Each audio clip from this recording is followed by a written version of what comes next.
I don't have much time, and I don't have many friends I could call mine.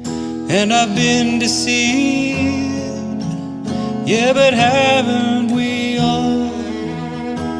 I've seen the sun rise, and I've seen the sun fall.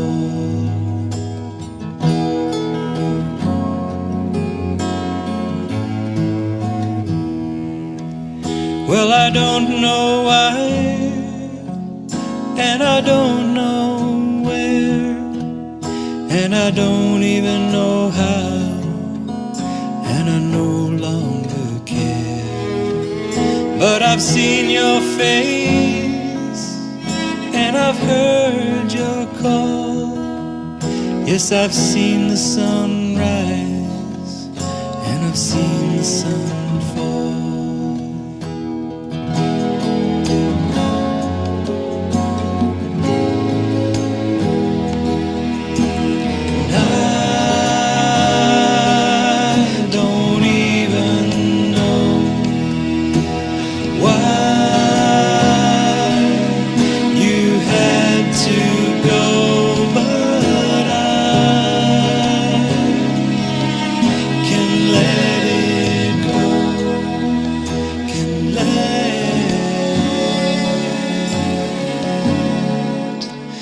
Let it go.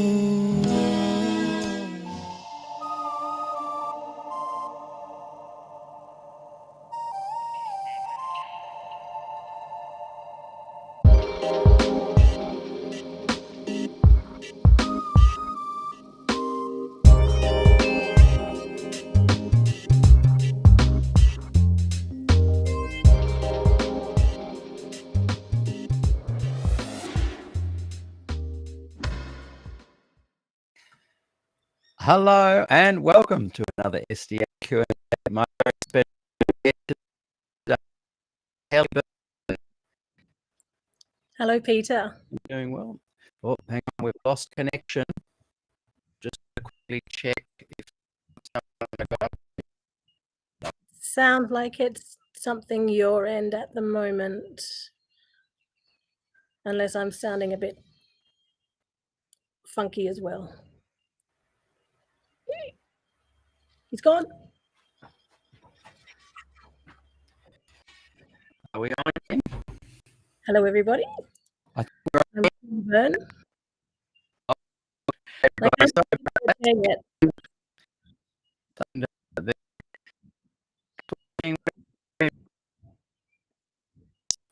Thank you. Hi, everybody. Not sure what's happening at Peter's end. Hope it's all okay. Your seat is still blank. No longer there.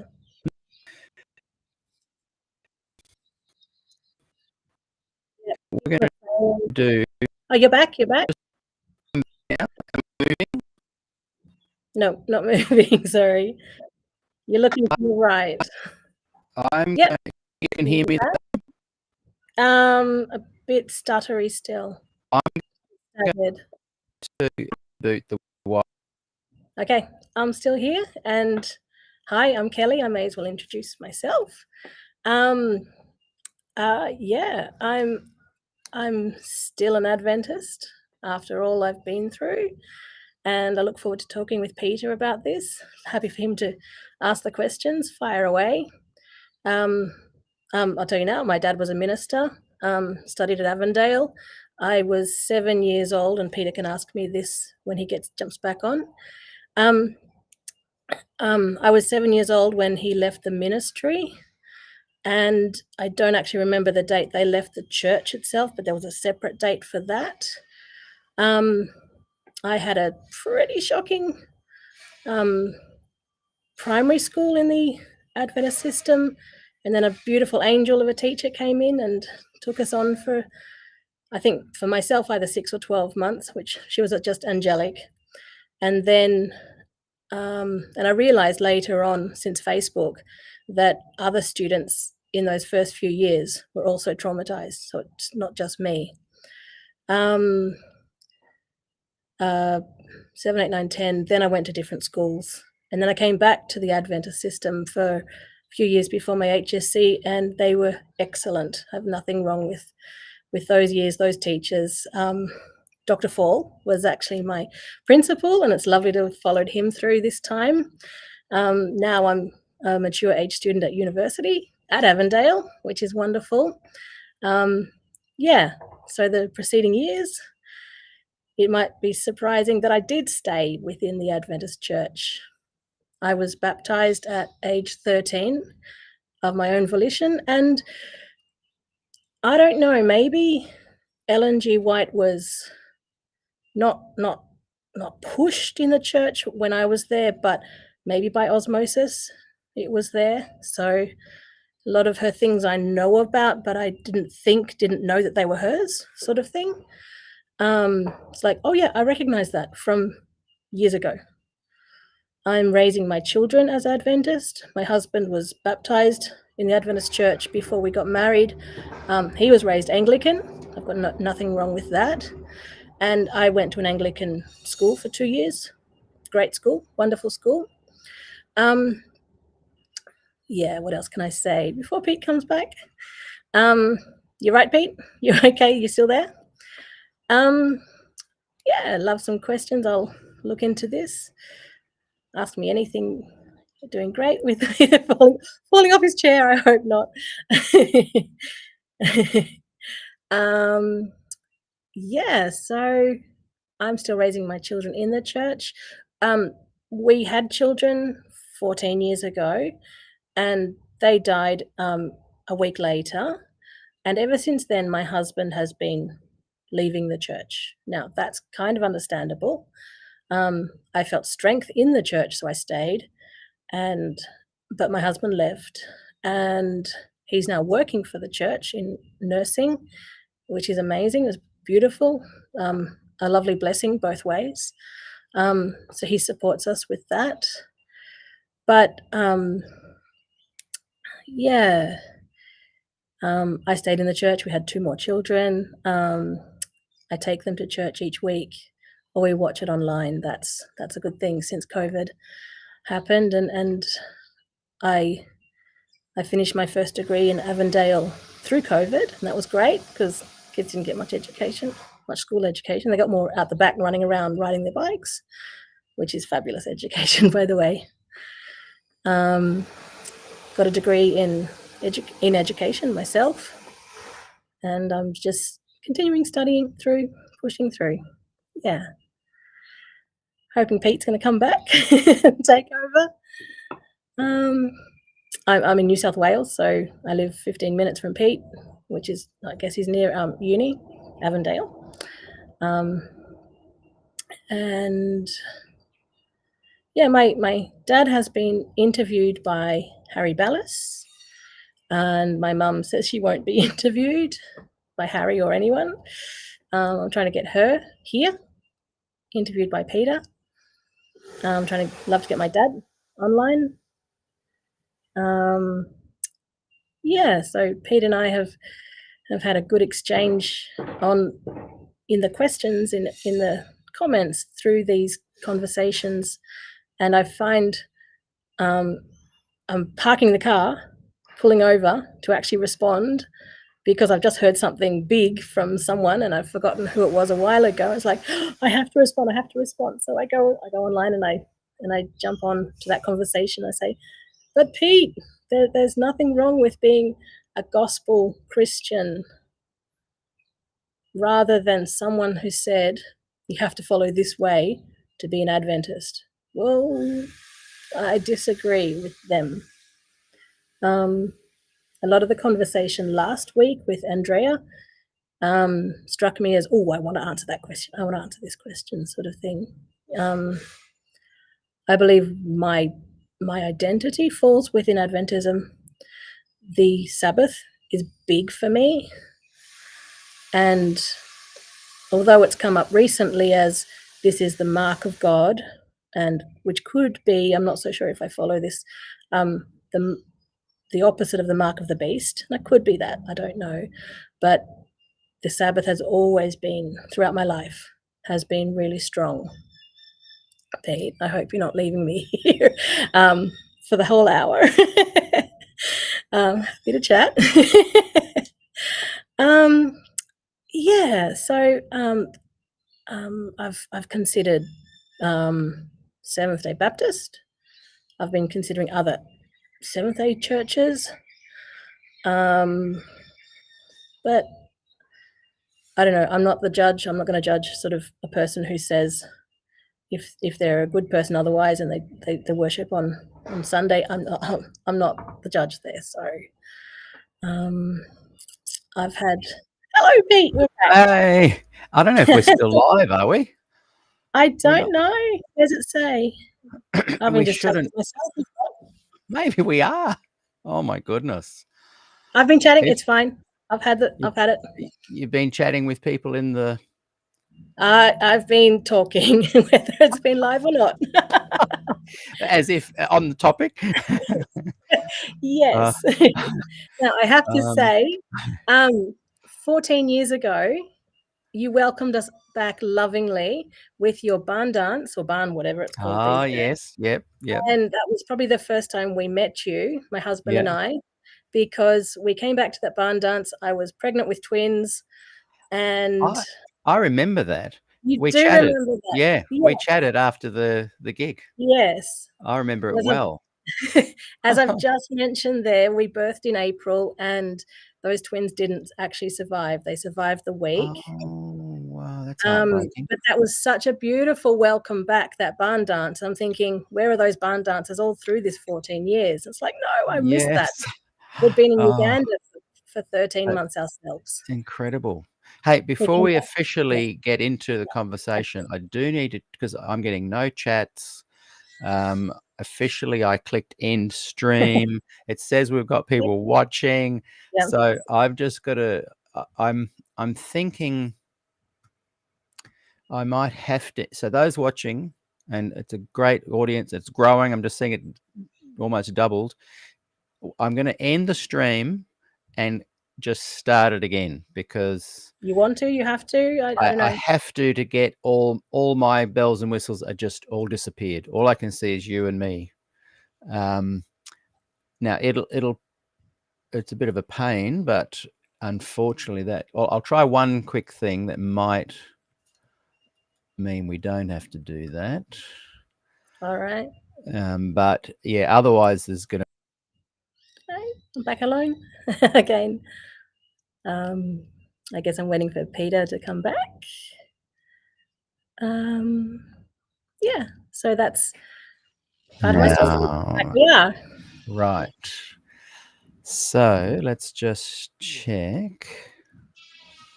So we are live still. Oh, hey, we'll keep going then. We'll just keep going. I just did a little refresh then, and it's working.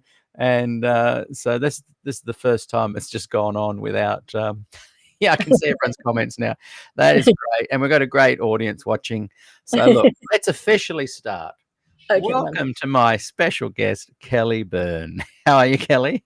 Well, thank you. And look, I'm going to look forward to looking back and seeing that 10 minutes that I missed out on and what you guys were talking about without me. But it's great to have you here, and it's great to have so many people watching. So you were just mentioning the barn nights, and I just did a show on them because we did 30 years in a row. And sadly, I've told the story a million times. The college was put under pressure to cancel me, and so there were 4 years where we weren't there, but the last 2 weekends ago we were back, and I had to keep it all very secret. But what a great night it was! It was amazing. And Calvin Dever is the man that pulled it all together. I'm allowed to mention his name now. And I tell you what, he had a bit of pushback, but he said, no, we're providing this fun night. It's a fun, safe, totally innocent night for the kids. And there were over 250 kids there. And it was just we had such a ball. So if people want to see a little bit of the info on how it all came undone and a bit of info on how it all happened again, it's there on the wall. A few shows ago, you'll find it. I think it's called something along the lines of, I'm just trying to quickly find it on my phone, Snake, Jesuit, Tool of Satan, all Okay. in a day's work for a former SDA musician. Will So that continue? Will there be more, or is that? I was in afterwards. They invited me back again next year. So unless they get massive pushback again, which now that they're a university, I can't imagine that happening. Like you have to be. I mean, the wider community, the secular community, which in some ways, being a university, you open your doors to a wider range of students. They would just be shocked to think that a bush dance would be seen as evil. Like, so I'm pretty sure it's all on again. We've been invited back, and I'm looking forward to it already. So I've called today.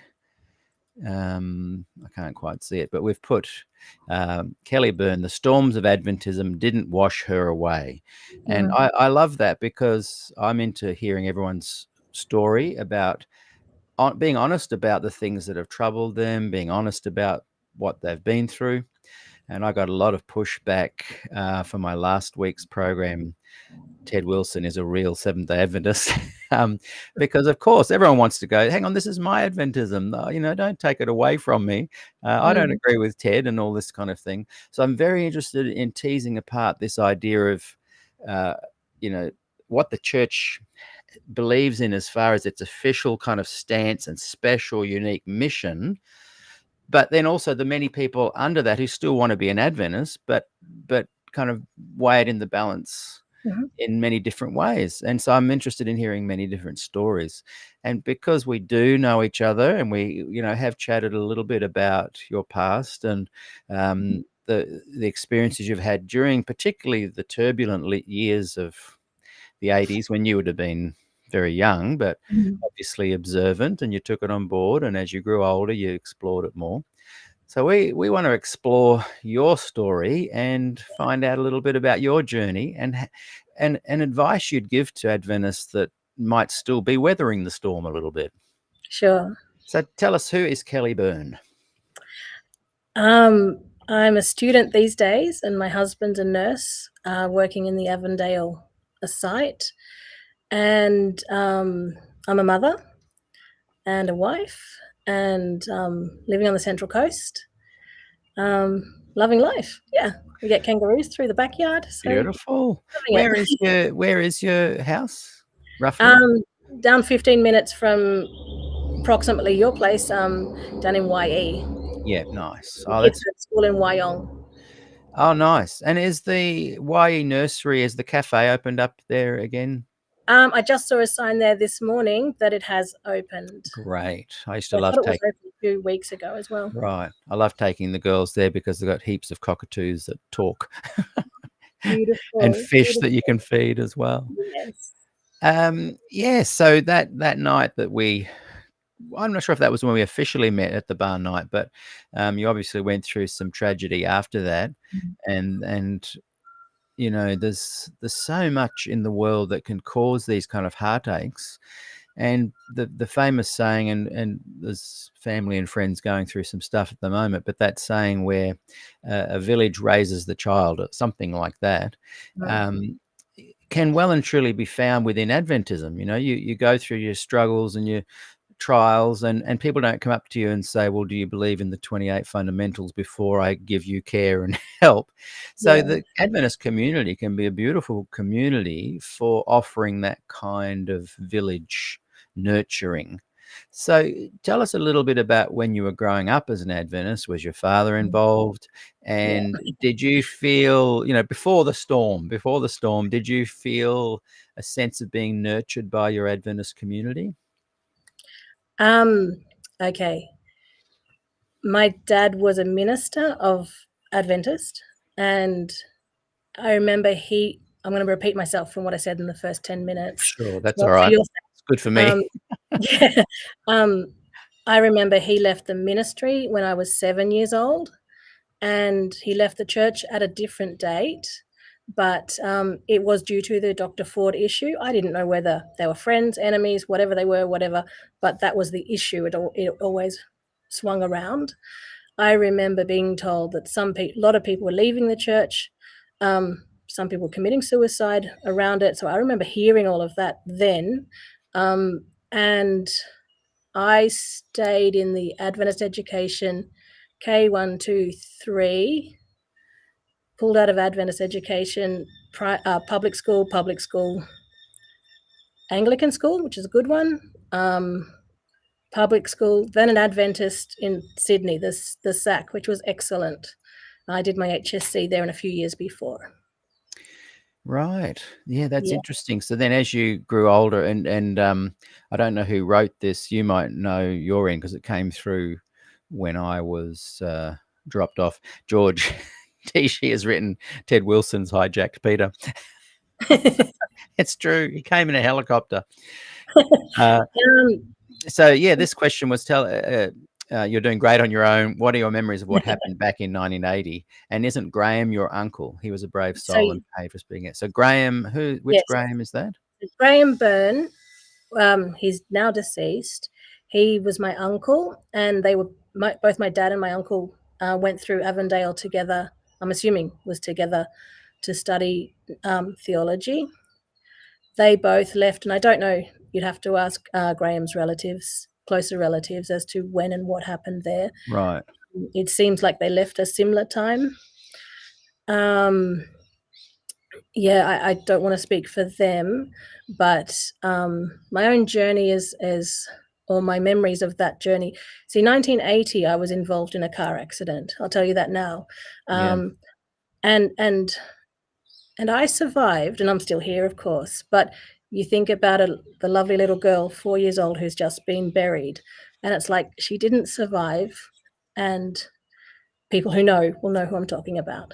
And it's like, it touches my heart that she didn't survive, but she was a similar age to me then. So she had a journey, I have a journey. Yeah. That's as far as it goes. You So go it's with that. very hard to lose children, very hard. Yeah, worst thing.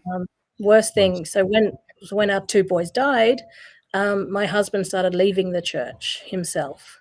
Yeah. And so he's now left the church, and it's very sad. But I've stayed with the church. I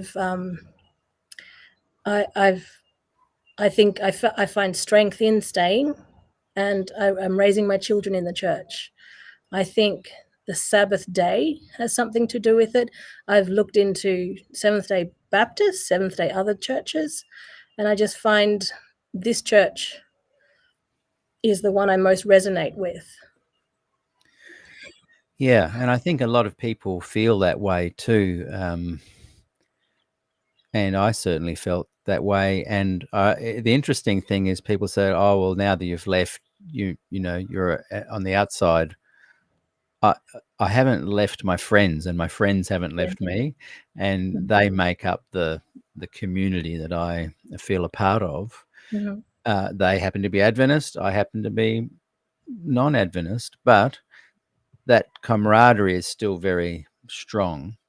Yes. I wonder if you knew you wouldn't lose your friendships that you've built up if you would stay or not. Like, are you staying because of theological things that make sense and you want to hold on and pass on, or is it more that because of this community we're talking about that is very warm and friendly? I think due to the fact also that my dad was a minister, and we moved house every single year, sort of thing, go, as they did back then.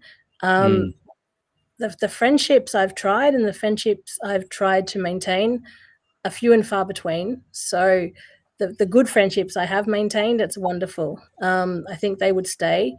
I know some names who are both CB in one respect, but non-CB in the friendship circles we've got. But even though I'm not sure who's who, CBs were coming up in my memory in terms of the other, in terms of who my dad was. They are the others. Yeah. And, Yeah, so And for those that don't know, the CBs are the Concerned Brethren, and they about 16 to 19 of them wrote a letter in the 70s to the head of the Australian it's the equivalent of the SPD now, and they were very concerned about the forward movement, the rising new theology, the post questions on doctrine sort of stuff. And in a way, during the era that you were growing up, Adventism was defined by you're a Fordite or you're a CB. And you're saying that your father and must what have was been Fordite, yeah. Fordite, and what was his name again? His first name? Laurie Byrne, Yeah, Lawrence. Lawrence. Yes, yeah, Yeah. So and Graham was my uncle. yes, yeah. So growing up, so what are your memories of the whole Glacier View Ford CB divide Yeah. as a young? Do you have memories? Glacier View didn't even cross my lips. Glacier View didn't even cross my ear. Yeah. I remember that it was the Dr. Ford issue that my dad was leaving the church because of, but I was so young that I didn't even understand what that meant. I recognized the name, and it's only much later that I find lovely Gillian, and I'm able to sort of toss about sort of what it was, what the issue was. What happened? Yeah. Yeah, what Yeah. happened. Yeah.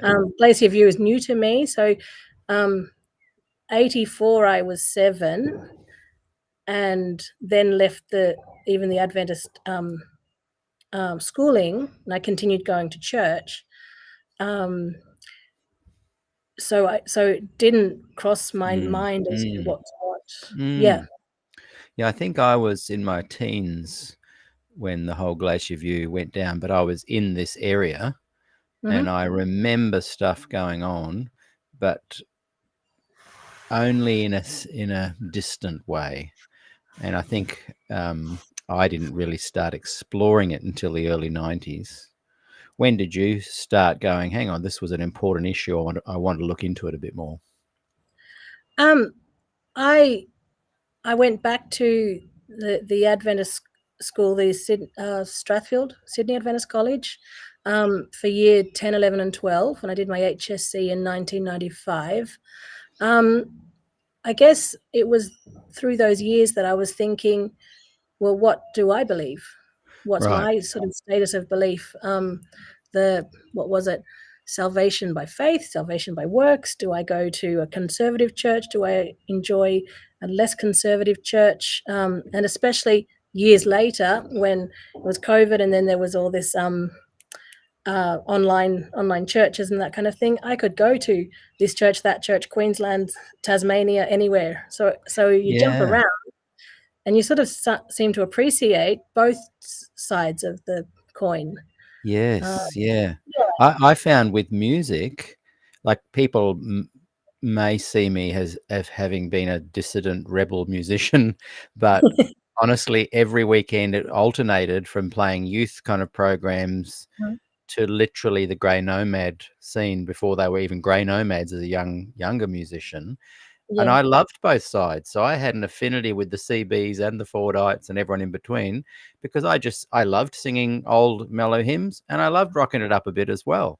But they were both separate, but my connection with people from both sides was unified, and it was very warm and special. And I definitely had my experiences where I would accidentally have a more modern music program to the more conservative audience, and there'd be trouble, but generally speaking, it was a very warm experience. And I think, let's see, Sherry Winkler has just put up an interesting note. We are culture. And another interesting note that Colin CMB, the ambassador, hey Colin, has written Grace and Family. And he's not an Adventist, but inside this community of SDAQ&A, there's a sense of family as well. So it's interesting that, and I know Sherry is a part of that too, but she's also referring to Adventism as being culture as well. And George Tishi has written, and I love the comments. Both Kelly and I welcome comments as we go. Peter, you and I are both post-Adventists, never going back. Um, so it's an interesting mix of people that are watching. Andy Mack has written, I'm still mourning Adventism, but I'm with you, George, never going back. And so it's interesting. I think all of us are on the central focus of a lot of these comments. I've left, I'm not going back, but I enjoy community, or I'm staying and I'm an Adventist, whether you call me a real one or not, and I'm community. People really want this community, don't they? This sense of Yes. belonging. It's so important. So in your observation, because I know you're the kind of person that, you're an observer, I think. You watch on. You experience life, of course, Yeah. but you also can step back and you can see these different sides at play. As an adult, what's your take on the whole forward CB thing, how it impacted the church? Do you understand a bit more now what went down? Share some of those thoughts. I've tried to ask my dad exactly what went on and what it was. I'm still not getting thorough answers, and it's more from some of my uncles who are in the church still. I'm also the daughter of a Baines, if you want to follow that Oh, right. family tree.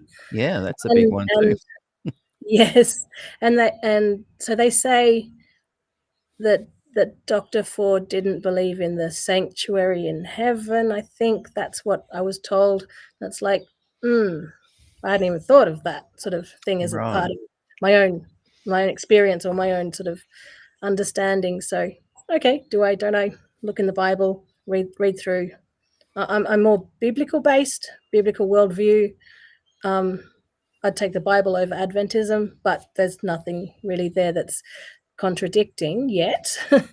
And so the Dr. Ford was the issue of the day, not that's all I can say. I had You felt it was more surrounding him and his personality and his followers and his detractors that were causing the turmoil more than any actual theological issue that was really important. The actual theological issue I've heard was salvation by works or salvation by faith, and I think Dr. Ford was salvation by faith, and it's like, well, that makes sense to me. At least I've got that in common with him. It's like, okay, shoot me at the pulpit if I get that wrong. That's my faith now. Sort of salvation by faith is how I believe it is. Yeah. It's an interesting one when you try and dig deep into that one, because my understanding of, say, 1888, the big kind of one of the earlier splits in the church with the Wagner and Jones and Ellen White, and they were pushing this, you're saved by grace.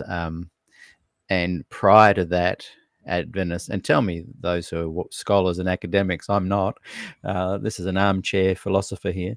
But my understanding is that prior to that, Adventists tended to think you had to kind of work and show you're keeping the commandments and all these things before God would even then say, okay, now we can look at the grace stuff. But 1888 taught them to go, hang on, we are immediately accepted by Jesus, by God, in a gracious way immediately. So they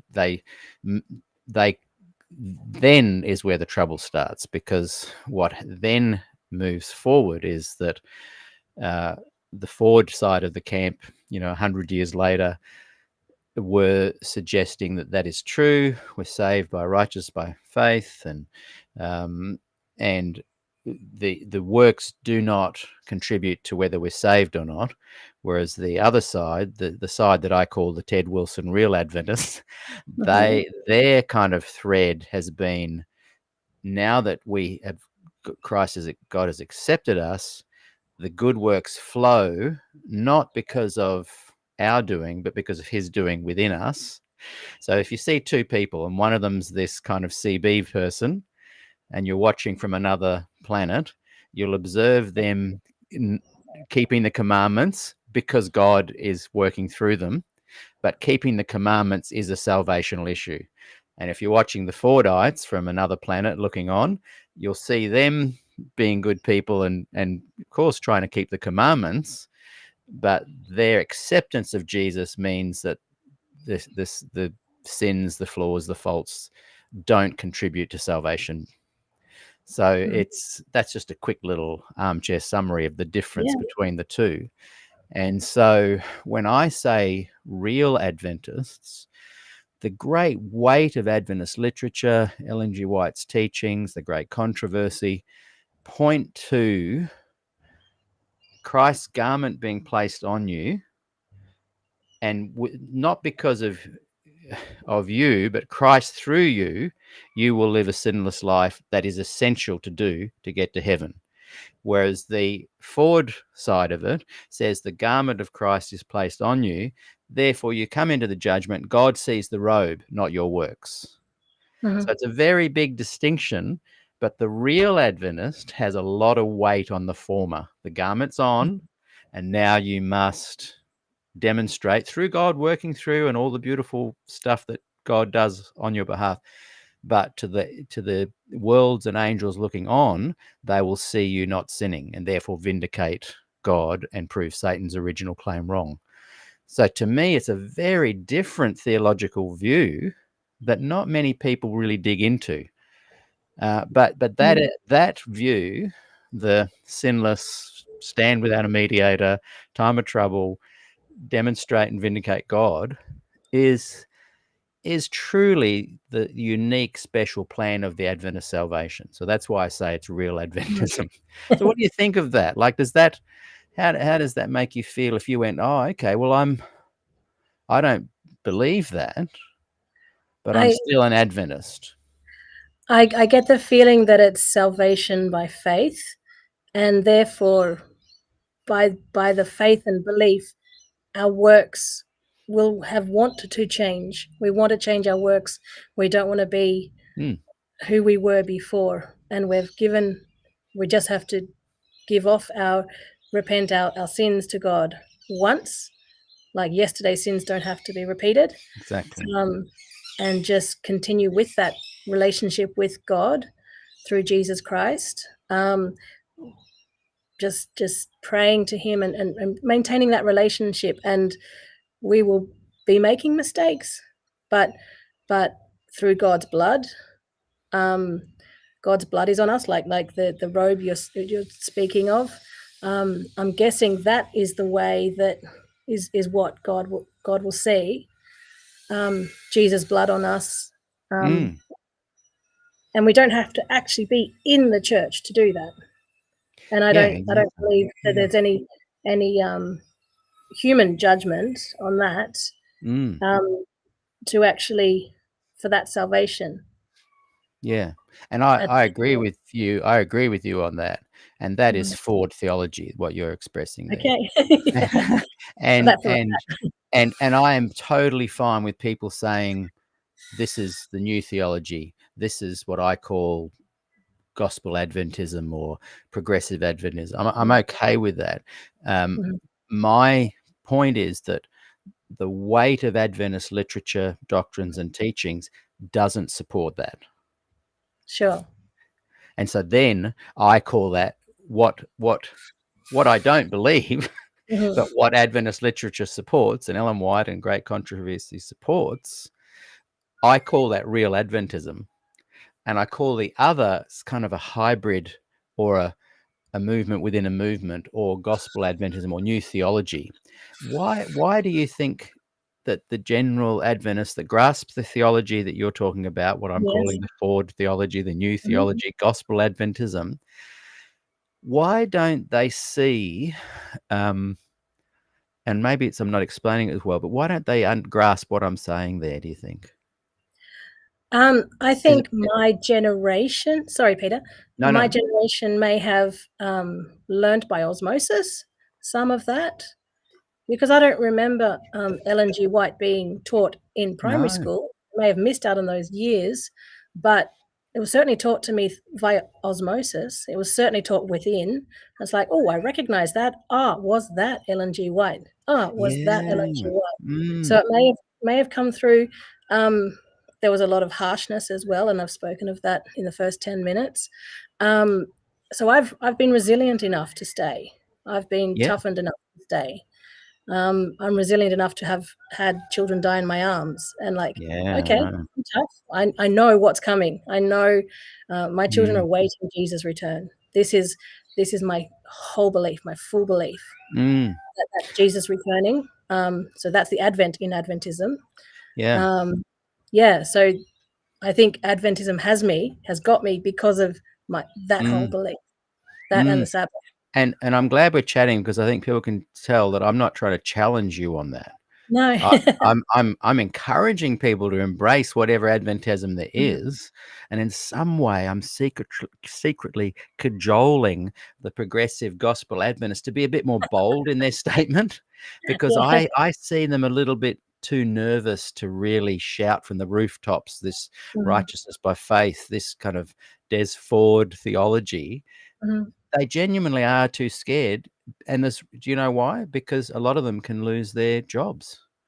mhm, Now, I've just noticed a big Gillian post, which I'm going to bring up soon, because obviously Gillian was at ground zero, and I mhm. respect what she says. So I'm looking forward to reading that, because I think her and I disagree a little bit on this, but her and I are best buddies. So, that it's not going to wreck our friendship.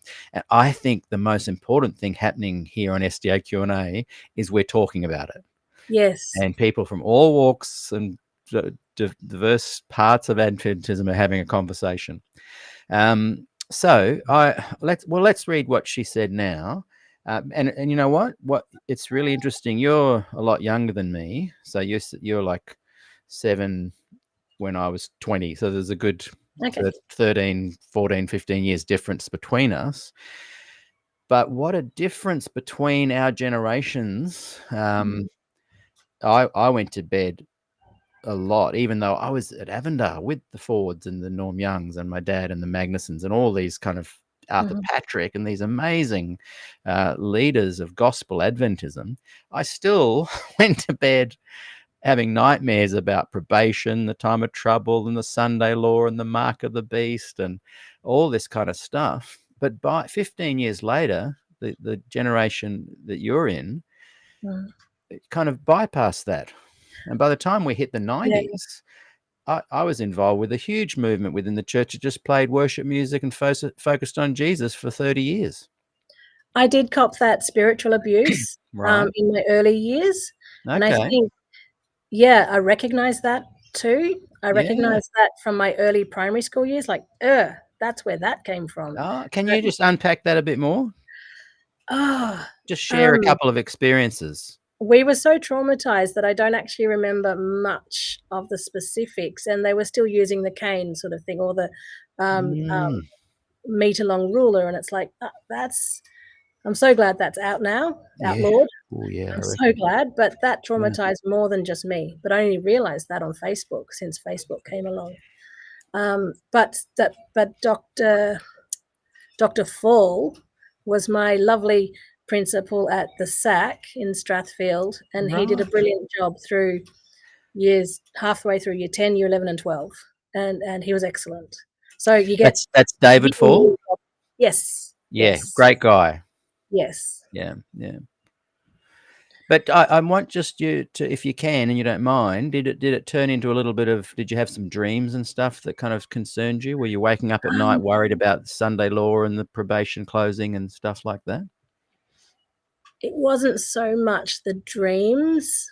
It may have been pushed in church as well as at school. I had an angelic teacher pick us up for year 3, and she was just beautiful. She was just my angel. And then I was pulled from that school after all anyway. Um, but yeah, I just remember it being heavy. Yeah, Maybe okay. from church as well, because church had not divided by then.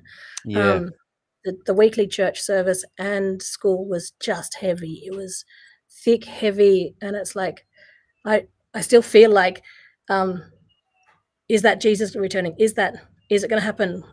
Time of tribulation. Mm, Never believing in pre-tribulation rapture or anything like that. It's like, we're yeah. gonna get stuck in it. We're going to be stuck there. Like when, what, looking around me. Yeah. Sort of thing. It's like, has it happened? Am I too far from, am I Yes, yeah. in the forest? Am I living in the fields Yeah. now, out of the city? That kind of thing. And look, Um, I've said this in my Ted Wilson is a Real Adventist show program. yeah. I think that's spiritual abuse, and I think all religions and denominations have all sorts of abuse and all sorts of spiritual abuse, Mhm. but Adventist seems to specialize in systematizing it. Okay. And your stories you're sharing, I would all, and those who say to me, "Oh, that wasn't my experience. I'm so sorry you had that experience."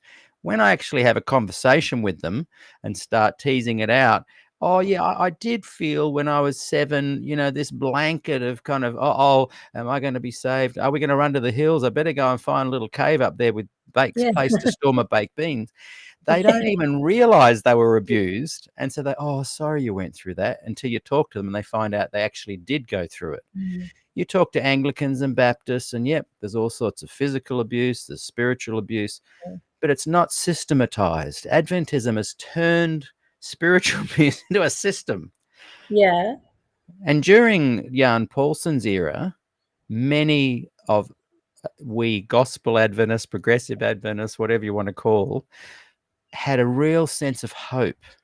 Jan Paulsen he was quite fundamental in many ways, but he was open to unity through diversity. Ted Mhm. Wilson is open to what is it? Unity through Unification. uniformity, and Mhm. the sad reality hit me that the Jan Paulsen era of unity through diversity is not Adventism, because the real Adventist special, unique sanctuary message is about uniformity, so much so, and Ellen White says this in hundreds and hundreds of places, that if we had kept the third angel's message, Jesus would have returned by now. If we Mm. had followed this special plan of salvation that vindicates God from Satan's accusations, Jesus would be here now. And so that to me is a special plan of salvation that is not the gospel, but it permeates every facet of Adventism. My parents are surprised that Jesus has not returned yet, but I'm not as surprised because maybe he's waiting on me. He's waiting on me to repent. But I also believe I've heard you a lot say that what's a short term, what's a short time for Jesus to return.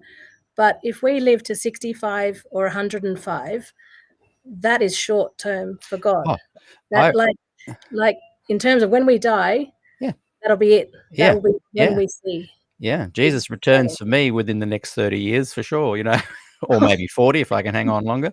But I even wrote a song, "I'll be waiting. 1,000 years is not too long." Yeah. I get this concept of waiting, and I'm not pushing for the time. But Mhm. the difference and I'm just saying what the official, special, unique message, plan of salvation of Adventism, being a remnant with a special third angel's message, Mhm. is that you have to follow this unique plan in order to bring back the return collectively. So I was happy to be a gospel Adventist, wait 1,000 years. I still don't even care. Take 1,000,000 years. There's no rush. I'm going to leave the planet at some point. I have no pressure on that. I have no Mhm. pressure with people say he's coming soon. I've got no pressure with the denominations saying, yeah, he's coming back soon. But Adventist actual theology, it's genuine theology written in stone within its literature, says that your actions in hasten or slow the pace of that return. Whereas I get you sorry? I don't agree with that. And I'm pretty sure most gospel Adventists don't agree with that either. And Mm. yet they still say, but I'm happy to be an Adventist. That's where I have this kind of rub of kind of how I couldn't do that. How do people do that? And because we're friends, and because you're still an Adventist, I'm super keen to know, well, what goes through your mind when you're faced with the thrust of what Adventism stands for. It's a special people come at a special time, bringing a special message that has a plan of salvation that vindicates God. The Gospel Adventist doesn't believe that, but hey, I'm still an Adventist. I'm trying to work that out and understand it without judgment. Yeah, I guess I believe that Jesus could return at any time, and I think we have, as a nation, have been through enough, let alone the history of the world, has been through enough tribulation, be it the Holocaust or the wars or whatever. Let Jesus return now, whenever God whenever God wills him to return. And I believe that he could return at any time, but to live our life fully and lovingly and openly and repentingly every day, living our lives as if he's returned, as if this is it. I know I, this isn't it. Like, I I guess, yeah. sorry to interrupt, and I guess I'm saying that I agree with that, and what you're stating is a belief system that I agree with, and I think is gospel Adventism. Yeah. I don't think it's real Adventism. Okay. Now, that's not to criticize how you've. No. All I'm saying is I don't think the average person knows what real Adventism is. I don't think the average person. This has only dawned on me. And I've done over 300 interviews. I was marinated in the time of trouble and probation and all that stuff. This hasn't dawned on me maybe in the last 2 months. I've gone, oh, hang on. This is what is real Adventism at its very, very core. But to kind of get there, I had to do 300 interviews and explore every facet of Adventism until I found it. And then I go, oh, whoa, that's kind of hit me. That's why you feel a bit of passion Yeah. coming from me. But it's not judgment. Don't confuse passion with judgment. I'm now going, okay, I spent my life not believing that, believing what you believe, and still believing a lot of that kind of general concept. But do you see why I have a quandary? Because I'm going, well, maybe the truth doesn't matter. Maybe theological truth doesn't matter. As long as we have a personal understanding, we can stay within any denomination. Maybe a Mormon who suddenly goes, oh, I can't believe it. I've been marinated in Mormonism. I now get the whole point of Mormonism.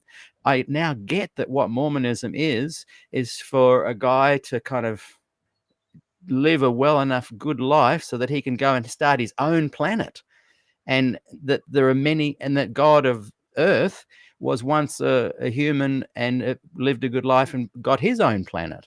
That's so not biblical. And for a Mormon to finally think, hang on, that doesn't add up, but to see a lot of people within Mormonism go, yeah, I don't believe that either. I believe this, the gospel, I go by the Bible, but remain a Mormon. That's, Yeah. do you see why I have a bit of a quandary going on? Yes. I wonder if you've interviewed a Baptist or a Seventh-day Baptist and teased out the differences. Yeah, a few, maybe last month or a month before, I interviewed the Australian head of the Seventh-day Baptists and had a really good conversation with him. I have teased out, you name it. I've spent 40 years. Oh, wow. Taoism, Buddhism. I've got this inquiring mind, and I go deep in everything. But I always have my core values that don't seem to shift. But I'm dealing with this unique conundrum of this specific Adventism that if there was no claim of being a remnant and having a special message that vindicates God, like that's a big plan. Our plan, if put into play and is successful, will vindicate God. And that is the whole point, Ellen White says, of the plan of salvation. Pre-Adam and Eve, post-second coming, God is finally vindicated. That's the whole reason Adventism grew. The whole reason to raise up a people, to stand without an intercessor, live sinless for a short time, to vindicate God and make Satan's claim wrong, to prove to the world, the other worlds, that this plan of salvation works. So it's not the gospel of the Bible that fortunately you've stumbled across Ford and wonderful gospel Adventists. But when you go, hang on, this is the real Adventist message, what does that do to people that go, hang on, can I still be an Adventist but not believe that? So for you, can I say to you, can you still be an Adventist happily and still know that the thrust of your church's belief is to stand without an intercessor for a period of time, even though it's totally not biblical?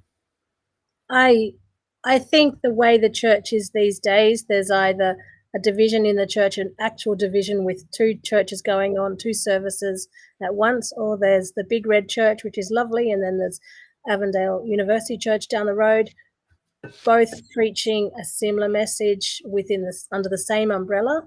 I think that possibility of your question is possible to still remain within the church. I can't speak for many other churches around the Kurrambong area, but I know there are many churches, and they can't all be following conservative or liberal. They have their own virtues of that under that umbrella. Community, the getting together, the togetherness is what I believe brings us together under that same umbrella. And it's the differences almost which keeps us together and say, hey, we can still stay together. Okay, I pray for you, you pray for me. We pray for each other. And we build on that as a building up process. Yeah, okay. So back to being community is more important than theological truth. Yeah, but biblical truth is where it's based, I believe. If there was something in the Bible that's not Ellen G. White, I'd believe the Bible over Ellen. But I haven't seen anything. But I haven't really studied her. You were the one who got me onto Ellen G. White actually reading. Like, okay, I'm not going to do I'm to blame. Yeah. And I think, I guess that's the thing. So, for example, Jesus removing himself as an intercessor, you don't need to understand the 2,300 days. You don't need to understand Daniel 8:14. That is not biblical. There is nowhere in the Bible that says you will stand for a time without Christ as your mediator. That is not in the Bible. And yet, that is, Ellen White sees as the foundational pillar of Adventism. So if you see the foundational pillar of Adventism as not being biblical, and you say, I'm going to go with the Bible first, my question to yourself and others, again, no judgment, I'm just trying to understand, because it's so recent to me to go, hang on a second. Even though I've been circling it for ages, how do you then stand as an Adventist but not believe its foundational pillar? And can you? And maybe you can. I guess the idea is those who are sitting on the fence, and it would come to the point of, are we going to be with Christ or be on our own, whatever that represents? And there are fence sitters and there are goats and sheep, and I don't know when that's going to occur, but if we are with Christ or without or not, and that's a choice we have to make. I'm saying with Christ in any capacity. I'm not the judge, but it doesn't have to be specifically loyal to the conservative message of Adventism. I think any religious message is getting people to get closer to Christ, closer to God. So any religion is getting people closer to God. Whether we choose to take that on or not is our choice. I wonder though, if I was faced with finding the gospel with or without Adventism, if I was an adult choosing to be an Adventist or not, based on the evidence I've explored, I would clearly see following Adventism, which claim is to vindicate God, not to get closer to God, I would go, boy, that's going into a forest that might eventually get me to the gospel, but it's way easier just to go, well, Matthew, Mark, Luke, John, oh, that's the gospel. Praise the Lord. Like, for some reason, Adventism is a confusing pathway to the gospel. And yes, it's filled with thousands of people that find the gospel. I mean, you look on the planet of theologians, Des Ford, I have had people say to me that are nothing to do with Adventism, but look at his gospel teaching and say it is the best rendition of the gospel they've ever heard. So I'm certainly not saying that Adventists can't find the gospel, but I'm saying if you are wanting to witness to people, surely there are better ways to say, come to Jesus, perhaps not with Adventism as the vehicle. Once you're an Adventist and you're born into it and you're culturally marinated in it and you look at all the good things, you can go, hey, well, let's stay with Adventism because I can find God within it. And I have, and so have my friends. Haystacks are too good. But yeah, haystacks are too good. I have gotten a really good source I've been working on for weeks. It's amazing. I'm going to do a show on haystacks. But if you are looking into Adventism and have a concern for people who may stumble into it and stumble across one of the 1 billion great controversies that Ted Wilson's going to release into the world, you're potentially going to hinder their progress. So I'm pushing a bit here, but I'm not challenging you or judging. I'm just really trying to find out what you think. How do you put your name to a movement that is witnessing, generally speaking, globally, a vindication of God message that is not in the Bible? I think I have a naive faith, and it's my faith that pulls me through the parts I don't know, I don't understand. I remember several weeks ago now when you were interviewing someone from America, and I must have come in halfway and didn't understand that it was this kind of an interview, and he was pushing for you to come to the church, to come back to the church. He's watching today. I literally had to pull the car over and type back and say, no, Peter, I'd rather you be in a gospel Christian than have to be in Adventist church to be saved. It's like, that doesn't make sense to me. I'm choosing to be Adventist myself, and that's okay for me, but not to be pushed into it just not that. Yeah.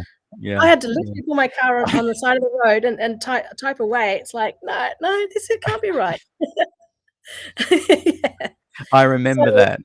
Yeah, and he's watching today. He's watching today. Rodney, how are you, Rodney? Yeah, you know it. Yeah, and again, it's that personal view. Yeah. If I worked for McDonald's and I suddenly realized that most of their meat was not meat, and I realized, I'm not making a claim against McDonald's, but if I found out that they were, inhumanely treating the cattle that became beef for their patties, and they were mixing cardboard in, and they're not. I'm just saying, if this happened, and I had been, ancestrally, generationally worked for McDonald's, and you can have food there, and you can get food there, and it is a vehicle for some kind of sustenance. And I don't judge people that stay working for McDonald's, but I wouldn't see it as an effective modality to becoming healthful. And I just don't think Adventism is an effective modality for bringing people to Jesus. Though people within Adventism find Jesus and find the gospel and are amazing people. And Des Ford has been able to present an Adventist gospel to the world that even academics and scholars that have nothing to do with Adventism go, that is incredible. And I'm trying to work out if my opinion is good. Does it matter or not? If you're able to find God and I choose not to, and we find our own paths that bring us peace and happiness, why should anyone like me saying, yeah, but that's not real Adventism? If you find God in your way, and it's the same God I find within the Adventist church, then we've found the actual same God, not a Hindu God, not a Buddhist God, not a Muslim God, maybe the same Jewish God. But if we find that same God in a slightly different way, I'd have no problem in us both. No, I don't want to say it for myself, but in us both being saved. Yeah. Yeah. There's salvation outside the church and there's salvation within the church. I don't think the church, although it may have said this in the past, has the only grip on salvation. And I think that what you've said there's, so I'm so glad you've said that, because that is so true. And I think what I like, someone said in the comments, I think Carol Platt, she said I'm going to hopefully get her on the show one day. She said, what gives you the right to say that my Adventism is, I'm paraphrasing, is real or not, what? And I've thought about that. Like, I agree with you and you agree with me that within Adventism, if you've found this message that's beyond it, that is through it all the truth, the path to truth and righteousness, great. What gives me the right to even question that? And so I've pondered that, and I guess I'm stepping back, just going, well, what are effective ways to bring this good news to people that don't land them in the quagmire of potential spiritual abuse? And I guess I'm just simply saying that my analysis, so let's put your and I finding the source and finding the gold and being happy with that. Let's put all that aside. It's almost like a separate thing. If we then sat back and said, look, what do you reckon the best way is to present the gospel to kids and to people who don't know the gospel? I'm simply saying, from my perspective, I wouldn't recommend Adventism. It's got too many pitfalls. What do you think about that? Yeah, I'm just thinking of a response that if I meet someone outside and I would say, bless you to a sneeze, or God bless you, or intentionally give them a book that I believe in and say, hey, you might be interested in this book. I'm not inviting them to church, but I'm inviting them to Christ.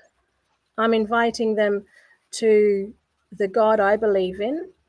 And I believe that, there's a church down the street, and I do say this as well. There's a church down the street down here if you want to join us through the weekend. We meet up on Saturdays. I've noticed that these days, a lot of the time, it's Happy Saturday instead of the former Happy Sabbath. Really? It's like that was, it was like at church, in Adventist churches. What? Yes. College church / University Church, Avondale, do Happy Saturday, and it's like, what?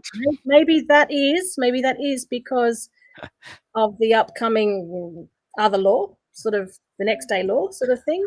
And it's the Saturday is the day we worship on, the Saturday, and that's my very big thing, that to be either at home and worshipful of God on the Saturday. And yes, if I have run out of food and we have not been shopping and we just need to nick down to the shops and buy some food for our lunch, then I don't have a problem with that.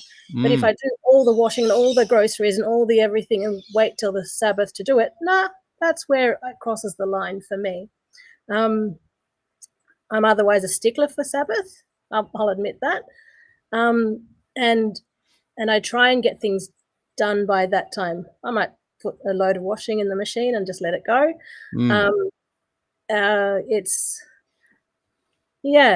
People in my family say I'm quite conservative. See, that's kind of, I think you're conservative with standards and being disciplined in making sure that you strengthen the boundaries of your desire to have a spiritual day. But I wouldn't suggest that you think that that's a salvational issue. If you've gone and had to buy something at the shop, that doesn't mean you've got to ask, even forgiveness for it. I just think that the general thrust of our Adventism is, Ellen White had a vision with it in a halo, that it is a salvational issue, that there will come a time if you don't keep the Sabbath, you won't go to heaven. And I just think the gospel Adventist doesn't believe that. Yeah. One of the tensions, and I'm so glad we're I'll just talking wait so I about can it. get some power for the computer. Oh, it's starting to. Yeah. Don't leave me. Time to beep on You're you. the one that can carry the show without me. I can't do it the other way around. Sure.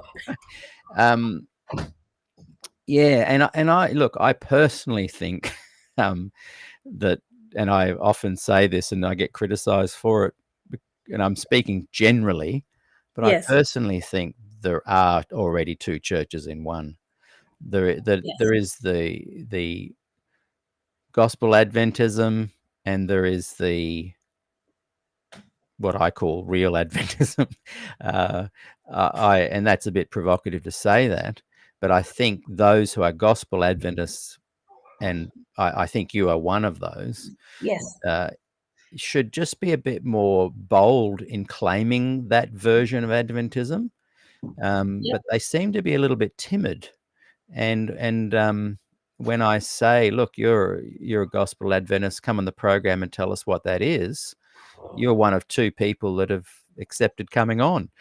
Why do you think those who have a more progressive Bible-based view of Adventism, why are they a bit scared to shout that from the rooftops? I don't know, and that's why I chose to come on, because you've been asking for people like me to join you, and I'd love to hear more. I really would. Yeah, good. That's refreshing to hear that, because I fear that the Ted Wilsons of the denomination have greatly pressured leaders to be quiet about that kind of thing. So, hey. I've been hearing you from the background. You've been listening. I hope I haven't been too pushy here in this conversation. No, but I'm living my life according to the experience I see. Come a little bit closer so we can hear you a bit better. All right. I've lived life. Can you hear me? Yes, I can hear you now perfectly. Welcome to the show. Thank you. I've lived life. I hope you're not recording this. You're not going to put me on the internet. Live. You're live already on YouTube now. Excuse me. I'm not going to contribute to that because I'm sorry. No, totally fine. And I know you've got lots of things to share. Can we chat later privately? I've lived life, and according to what I see in the world, I don't think the Bible is justifying everything what is happening. And when you see everything which is happening in the world, everything, and people have to leave, people have to not believe because the Bible says this is right. Yeah. I don't believe in that crap anymore. You know what? I really appreciate you saying that, and I actually would probably I'd probably find a lot of common ground with you. Can we talk together one time? If I go to church and they say everything which can happen to we had children and they died and all that, and yeah. The church they were saying no, they can't die. God can't allow that because yeah. And when they died, they said no, God doesn't do that. Satan has killed them. And I said, God can't allow it. Yeah. God, it happened because of a sin, and they say, what did I do God to do this to me? Yeah, I know. And when I see now what is happening in Israel, what they call the right size people, so the Palestinians don't have to leave, the other one has to die, and they're just fighting because of the Bible, and I don't believe that crap at all. Yeah. Well, I think you've got a valid point there, and I think I'd love to chat with you sometime, because I think we share a lot of common ground. Yeah. He's now gone to the other room. Pass that on for me, because I can feel his pain there, and I really I'd love to chat with him sometime. What do Not you to think? convince him. What do you think of bombing the kids and wife and all that, and children and women and older people? And then it's just Disgusting. because I they think are it's disgusting. they are close to God, the other people don't have to live. And Yeah. God created all of us.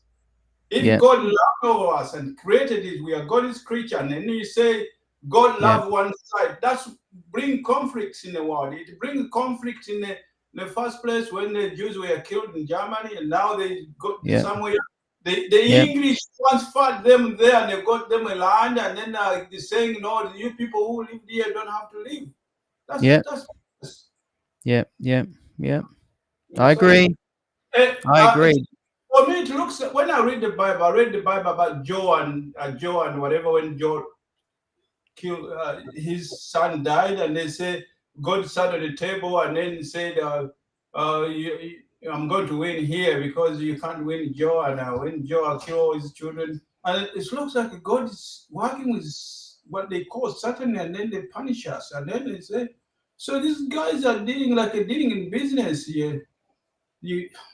I don't know. Sorry, that's my head. Don't apologize.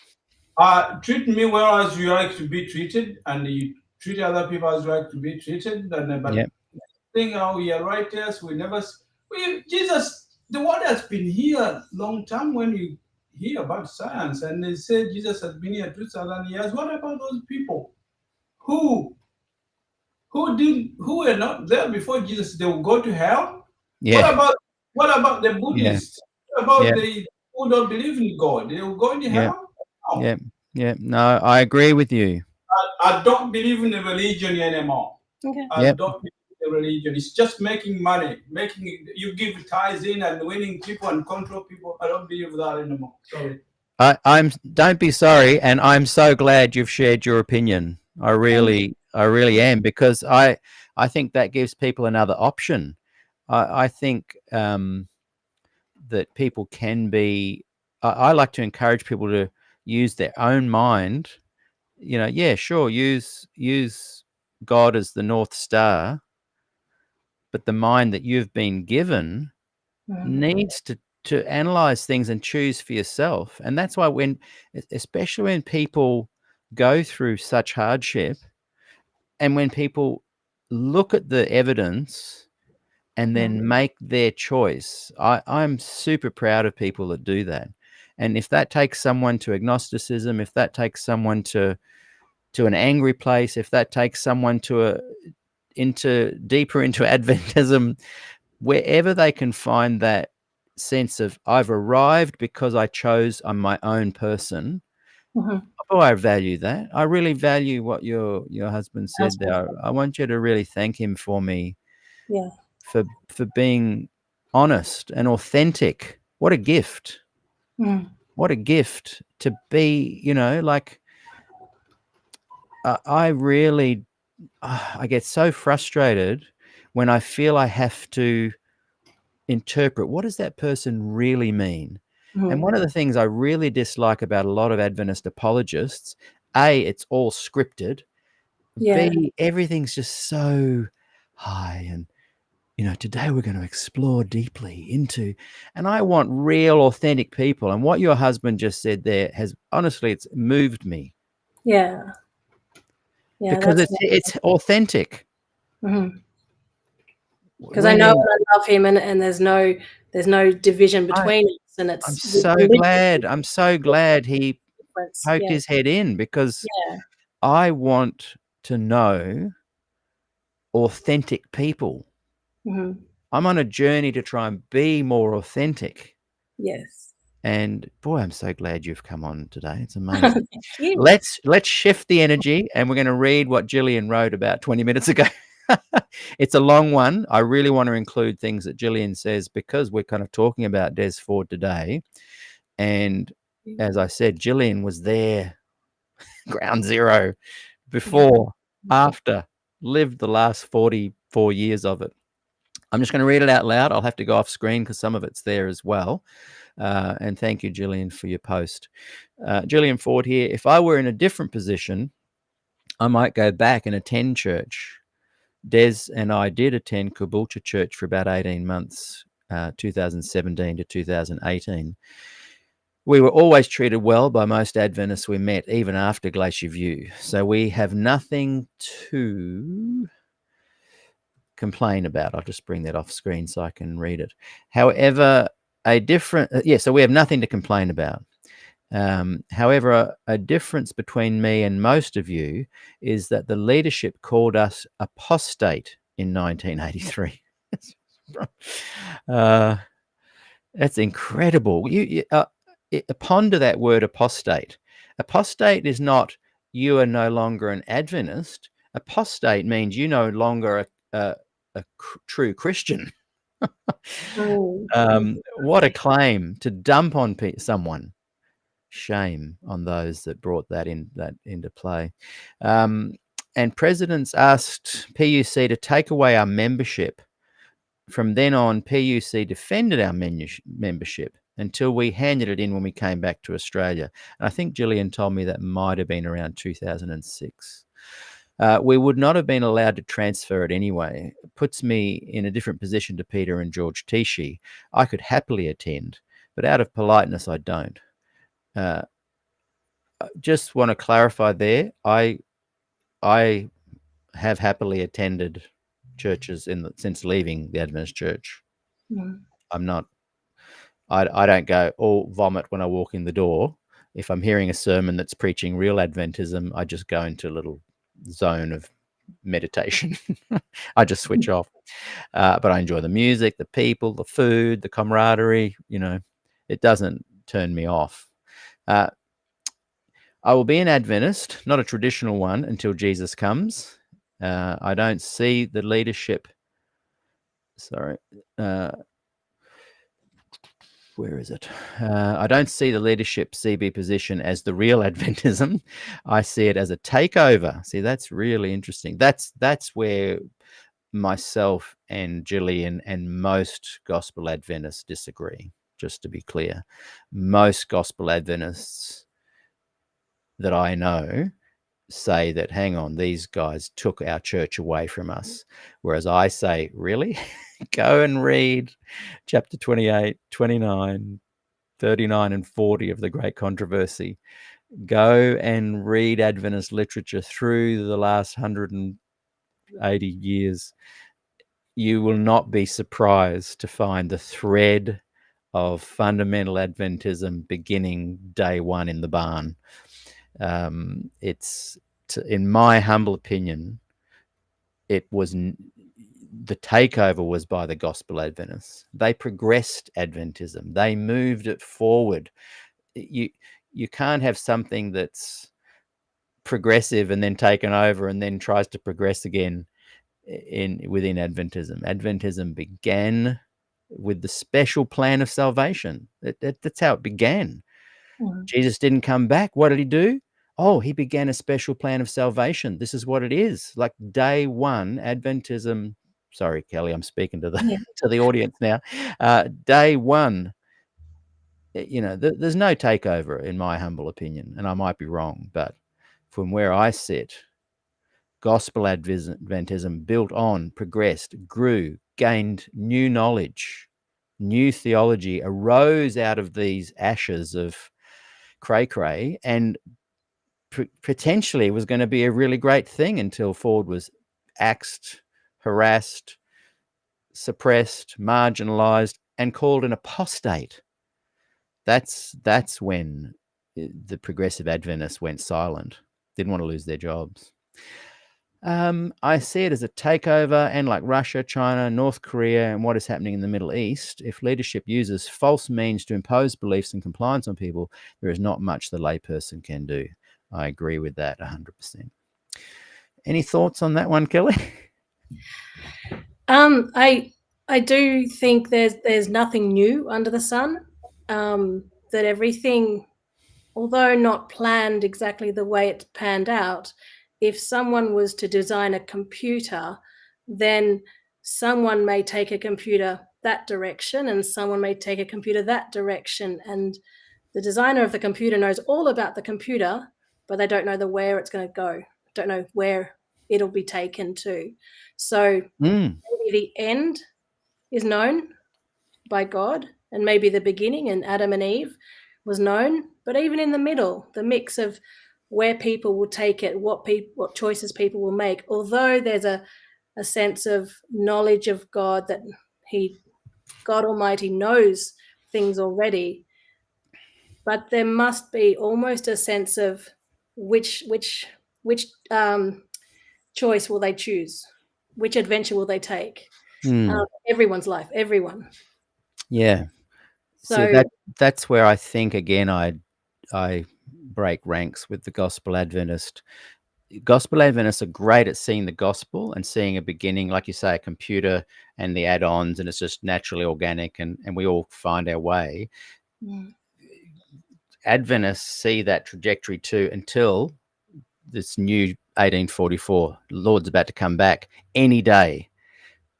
They go off that timeline of what normal progression is, and they claim it as a special message now.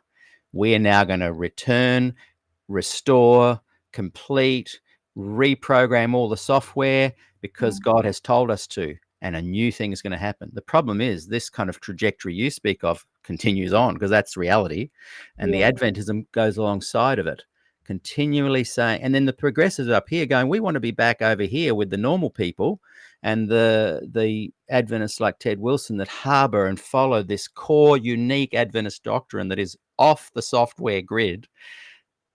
And so people have to justify, well, I do want to be normal gospel and follow that trajectory. Oh, but I'm also connected to this. And to be honest, the amazing thing about Adventism is how well the Gospel Adventists seem to survive and thrive without actually needing to dig into actually what Adventists teach. I actually believe that no one knows. Like in the Bible, it states no one knows the time of Jesus' return except God. Yeah. So how on earth, if I was living back in 1844, how on earth would I know that he was coming this year? Like, why would I even think that? I don't know if he's coming back this year. All I know is he did not return yesterday. And isn't it interesting that if you believe Adventism, you have to believe that in a false prophecy, William Miller's Jesus is coming back in 1844, that's false, should never have been even introduced. That's where Jesus nestled his true plan of salvation for an end time people. Like, God just doesn't even work like that. Yes. But didn't God have the initial, the survival of the planet be back at Adam and Eve? God did have that. Yeah. And that was Jesus on the cross. Exactly. But Adventists don't teach Jesus on the cross is the atonement. That is just the, like Dennis Priebe says, yes, Jesus did a wonderful job on the cross, but you don't then add but. Adventism is the but. We've got to add this little bit on. And I've said to people, if the Lord had come back sometime between 1844 and 1851, Adventism would make sense. But the further along it goes, the further it becomes, hang on a second, that it just doesn't add up anymore. And so people that really want to get back to the Bible, back to the gospel, have to go, well, am I going to do away with stuff? Am I going to read it? And I just think Gospel Adventists need a really organized, networked, good conversation and start being bold and stand for what they believe and become unified with genuine diversity. And Andy Mack has written, I spoke with two Adventist fringe dwellers, and they don't even know who Ted Wilson is. Yes, the conversation is needed. So even though, this might be challenging, and I'm certainly not trying to challenge you, but, the content is challenging.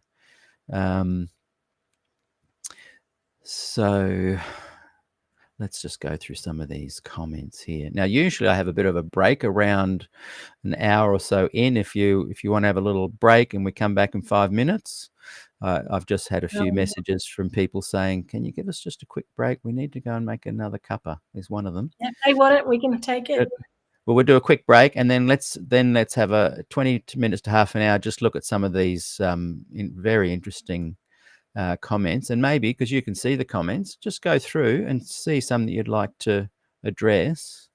And everyone watching, we're going to have a short little break. Enjoy. Let's see. Let's put a little. Where's my music break? Here we go.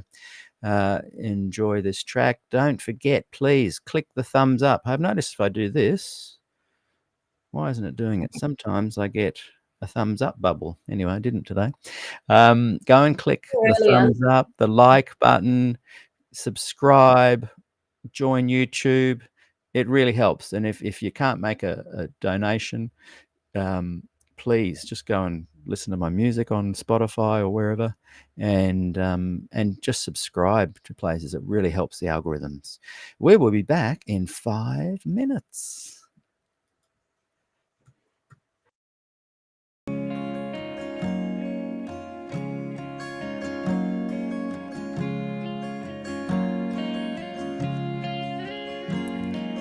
You love me so much more than I could ever know. Your love is deeper than this world will ever show. And all of life's beauty shines around this moment now. The sky and the cliffs, they seem to change my life somehow. And I will never be the same. Will never be the same. Whoa, I will never be the same, never be the same ever again. Well, here I am waiting, Lord, my life is just for you. Please unfold all the plans that you would have me do. And if all the world's just a breath and nothing's here to stay, and all of the love we feel will save us anyway. And I will never be the same, will never be the same. Whoa, I will never be the same, will never be the same ever again.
And we are back. And my very special guest today is Kelly Byrne.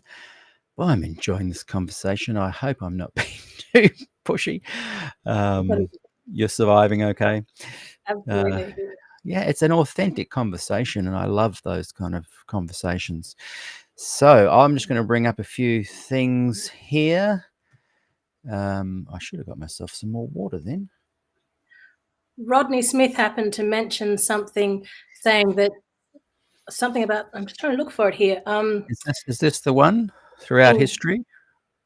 No, when something like, I can't walk in my own walk anymore. Like, sure, once you find God, once you find the gospel or Christ or the Adventist message, you tend to not walk the same way. You tend to walk closer to Christ, in relationship with him, the relationship around you, the people, what you say, what you do, the way you say things, they all change when you want to follow God. And you still make mistakes. We're human.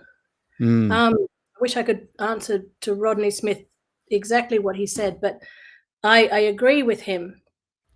And I feel that I might be able to find it in a minute. it's just close on the last 10 or 15 minutes. Yeah, okay. Well, It's not I'll the come flood to one. it because I can work through as we go. Someone just wrote, I'll just find it because it's yeah, I'll just have to stumble across it. You're generating lots of conversation. That's good. Let's just push on. If we come across that, we will. Mormons and JWs have it systematized as well, but Adventism is so much more insidious. I think where Adventism is skilled is that it is systematized in a subtle way. I've often said this, but a friend of mine, not an Adventist, very professional individual, said he's never met an Adventist he didn't like, and so whereas hovering above the banner of Mormonism and JWism is almost a kind of an obvious. Hang on, that doesn't. It's pretty easy to see that's not biblical. Adventism has almost perfected the art of propaganda and presenting a kind of a facade that is very real behind the scenes as well, with the people and individuals and in community. But at its very core, I'd have to agree with Andy there. There's some pretty dark, dangerous place. I wouldn't. I'm not saying people should leave, but if someone said to me, should I become an Adventist, I'd say, look, go in with your eyes fully open, read these chapters of great controversy first, because the truth is you can come into Adventism with a great Adventist gospel message and someone bring you in and nice haystacks for lunch and happy Sabbath church feeling, but easily fall into the pitfalls. Then they're there. They're easy to stumble into. Someone said, but Peter, you did that for a long time. I'm not sure what that was referring to. Maybe Facebook user, put your name and say what you mean there exactly. I do get the feeling that the church has changed, culturally at least, over the last 30 to 40 years, in terms of coffee drinking. Like, that was the devil's drink when I was raised. It was a devil's drink. Nobody drank. These days, there are coffee carts in a lot of churches, and it's not just non-conservative. I've seen coffee carts in some surprising places. And also with jewelry, as I think, did you mention it or someone else mentioned it on a different YouTube channel, that wearing of a wedding ring was forbidden. And it's like, my brother had a necklace taken off him, literally stolen, in primary school. Now that is shocking. I won't say who, but that is shocking. That is theft. Yeah. And these days we wear wedding rings, and I choose not to wear anything. But my mother, she thought the devil was coming to her when she got her ears pierced. I can tell Yeah. you Oh, that. I bet. Jezebel. She was, yeah, she was 33 years of age, and she had been through a lot. She'd lived in 32 Mm. houses in 32 years, and like her father was a minister. He lived to 104. He'd lived, Wow. yeah, What was his name? he was a Baines, yeah, Oh, he's on the Baines yes. side. Wow. Yeah. He's a lovely man, of course. Yeah, and those kind of standard issues, the dancing, earrings, jewelry, wedding rings, coffee, they all play into it. Mm. And Adventism change and ebbs and flows with that. But I'm suggesting that its very core from day one, it has never strayed from Ellen White's first God-given vision of the plan of salvation. That thread of standing alone without an intercessor found its way, sanctioned by God's words to Ellen, impressions to Ellen, to write, and have never changed. So lots of other things have changed, but and I guess that's why I keep coming back to that. And she called that the foundational pillar.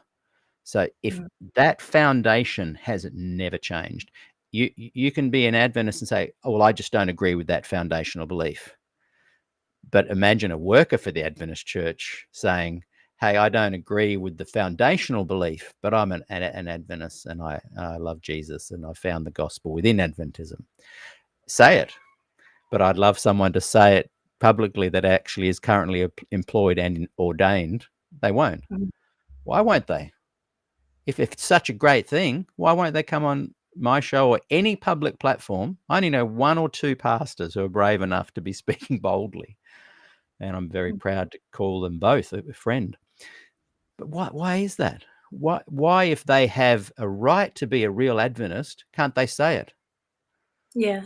I challenge any ordained, currently employed Adventist pastor to come on the program and chat to me about the time of trouble, probation, the sanctuary, and the investigative judgment. Come on and speak your truth. If you don't agree with it, come and share that with me publicly. Crickets, they will not come on. That very thing alone should be a red flag. Why is that? If you're a real Adventist, why can't you share your version of real Adventism? Crickets.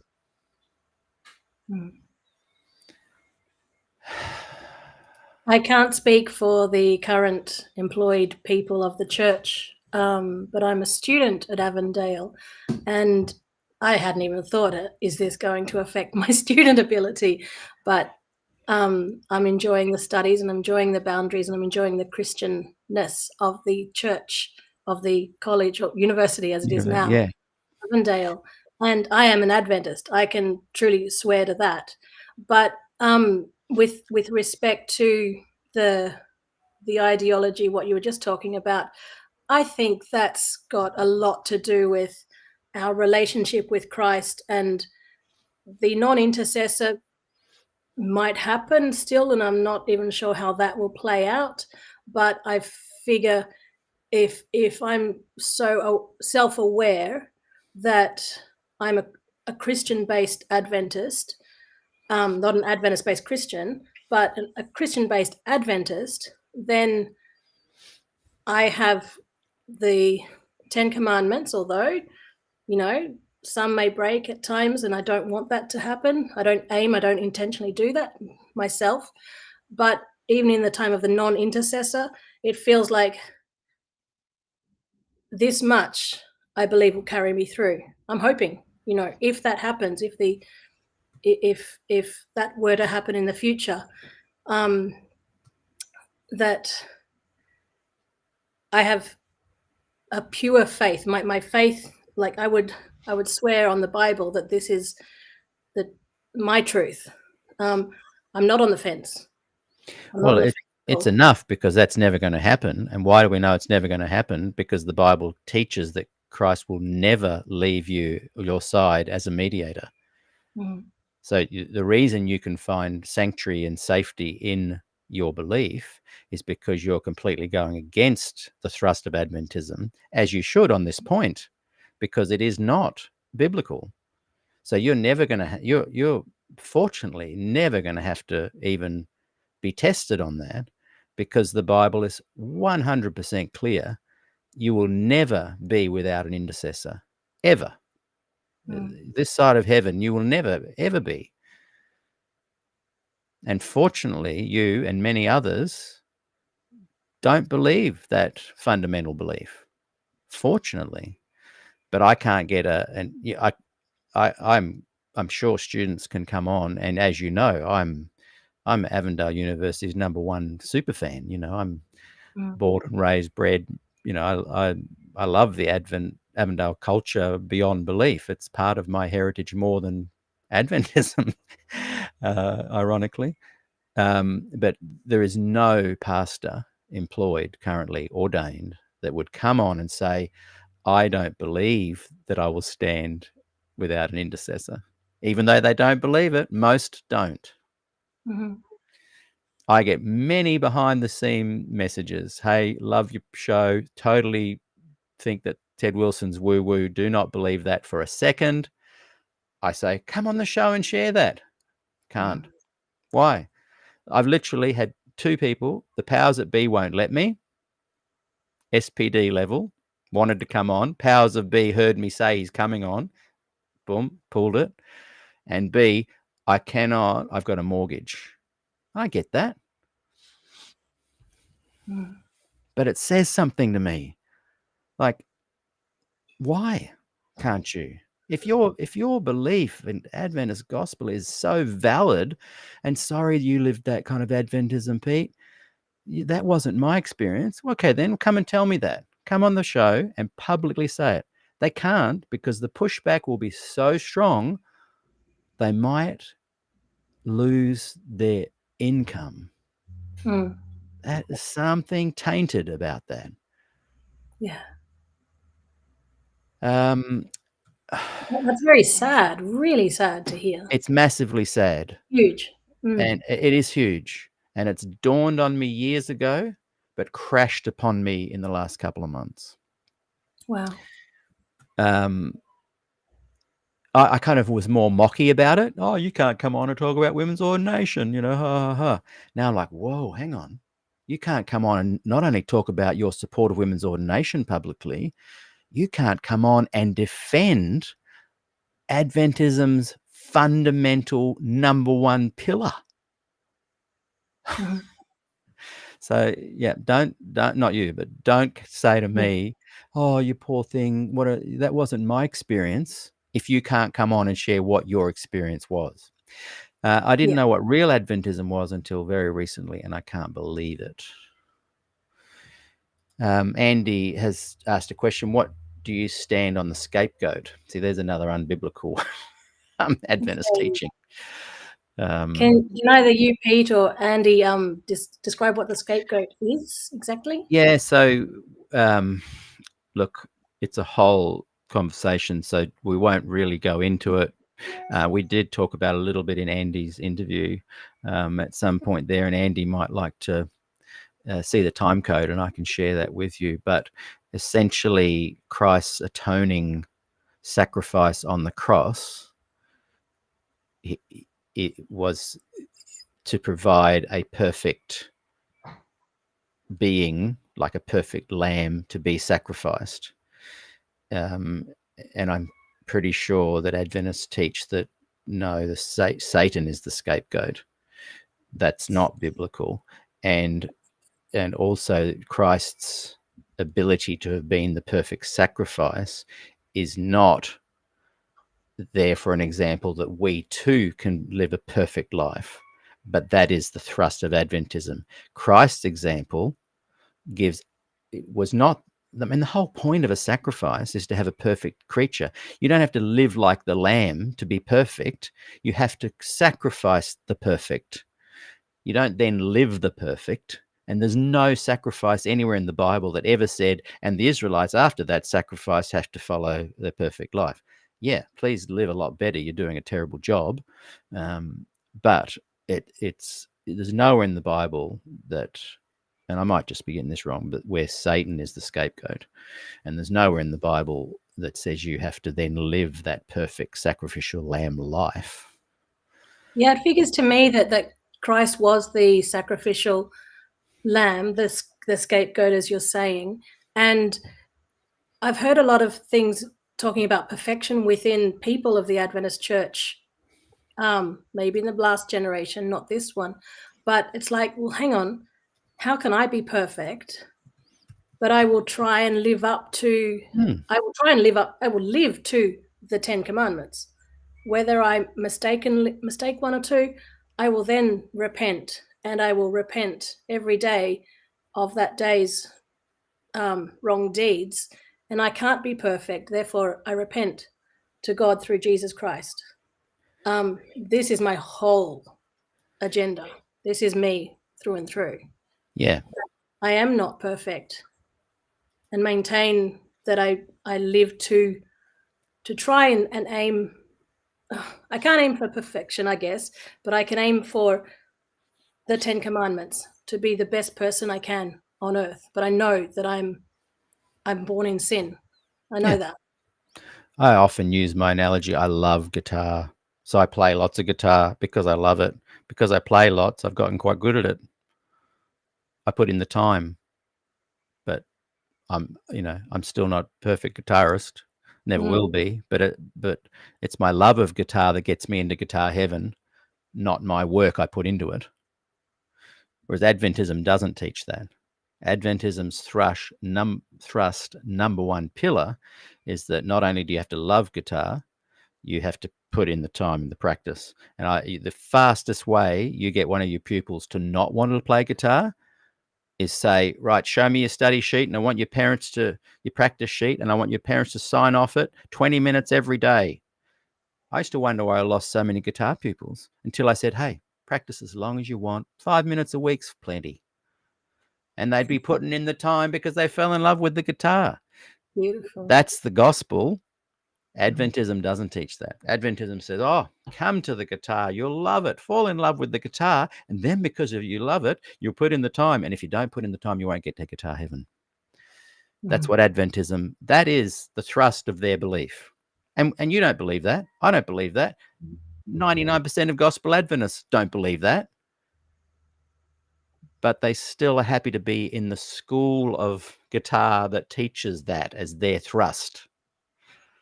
Does that make sense? Yes, I guess I'm just going to have to reread and do some.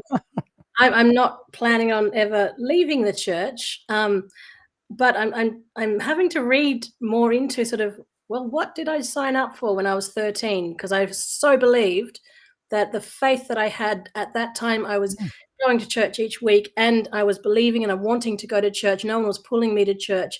I'd had people taking me to church who weren't attending themselves. I was attending church and going with a friend. Sort of, I was doing all of that because I wanted to be there. Yeah. And not just because of the people and the community, and that was all lovely. But I was baptized there at age 13. I just wonder what I was baptized into, because at the time I had full faith that I was being baptized into the church I chose. 100%. I was the same. I was 11. I loved Jesus. I loved going to church. I loved the Sabbath. I was excited about his soon return. That's why I got baptized. And that's what Adventism, the system, does. It brings you in as a kid born into it, or it brings you in as an outsider with all the fluff and health message and, oh, look at this good stuff. Come to our course. Hey, this is really great. And then by the time you think, wow, I love Jesus and the Sabbath. Yeah, that is in the Bible. Keep the Sabbath. What? But when you're in, then you're into the nice fluffy Adventism. And it's not really till you start going, oh, hang on, what about that? Or, whoa, and then people go, okay, I'm just not going to look at that. I'm going to just find the nice little groups of gospel Adventists and hang out with them, have a good Sabbath and enjoy my lunch. Very few people say what you've just said. What did I sign up for? And like I said, I was 5th generation Adventist. I've done 300 interviews, and only 2 months ago have I gone, hang on a second. Even though I'd faced this notion of it's not only not the gospel, it's anti-gospel. What why did it take 25 years for me to have that moment of what? All I can say to that is that maybe any church on earth is not perfect. And if you can forgive the church for being imperfect, I'm not trying to invite you back or pull you No. back, but if there's a way that you can forgive the church for being imperfect, forgive Ellen White for writing other people's stuff down, which we're not allowed to do, and B, for maybe herself being imperfect, being a human being like we all are, then maybe we can see the Baptist Church or the Anglican Church or the Adventist Church as pulling people together towards Jesus Christ, towards the Bible, towards the heavenly realm, but in themselves could be imperfect. My big epiphany of the last 2 months is that Adventism is not the same as all of those. Mm-hmm. My epiphany is that, yeah, all of them have flaws and all of them have mistakes, and, but like I said with McDonald's, Yeah. I would never put my name to that brand. In my metaphorical, don't sue me, McDonald's, I'm saying, let's pick another company that has just got a terrible health process and food, and it's fast food and it's not good for you, but the marketing's good and you join anyway. Hungry Jacks. Yeah. Those fast food outlets, I could never go back to. I will explore healthy restaurants that do good food and or as good as they can or whatever, I view Adventism, I view all the other Christian denominations that are your general, benign, Anglican, Baptist, those kind of churches, not your high Anglicans, not your, there's quirky sect type religions that I wouldn't go near, but the grassroots Christian denomination that you speak of, doesn't have this kind of, they have problems, they have standards, issues, things swing left and right, but they don't have a specific end time message that the whole purpose is to raise up a people. So you're gonna, no matter if you forgive, no matter if you decide to come back and just go, okay, well, I'll accept that we're all human, all churches have problems. You're going to just butt your head again in very soon into the deep, true message of the fast food religion. It's not healthy for you.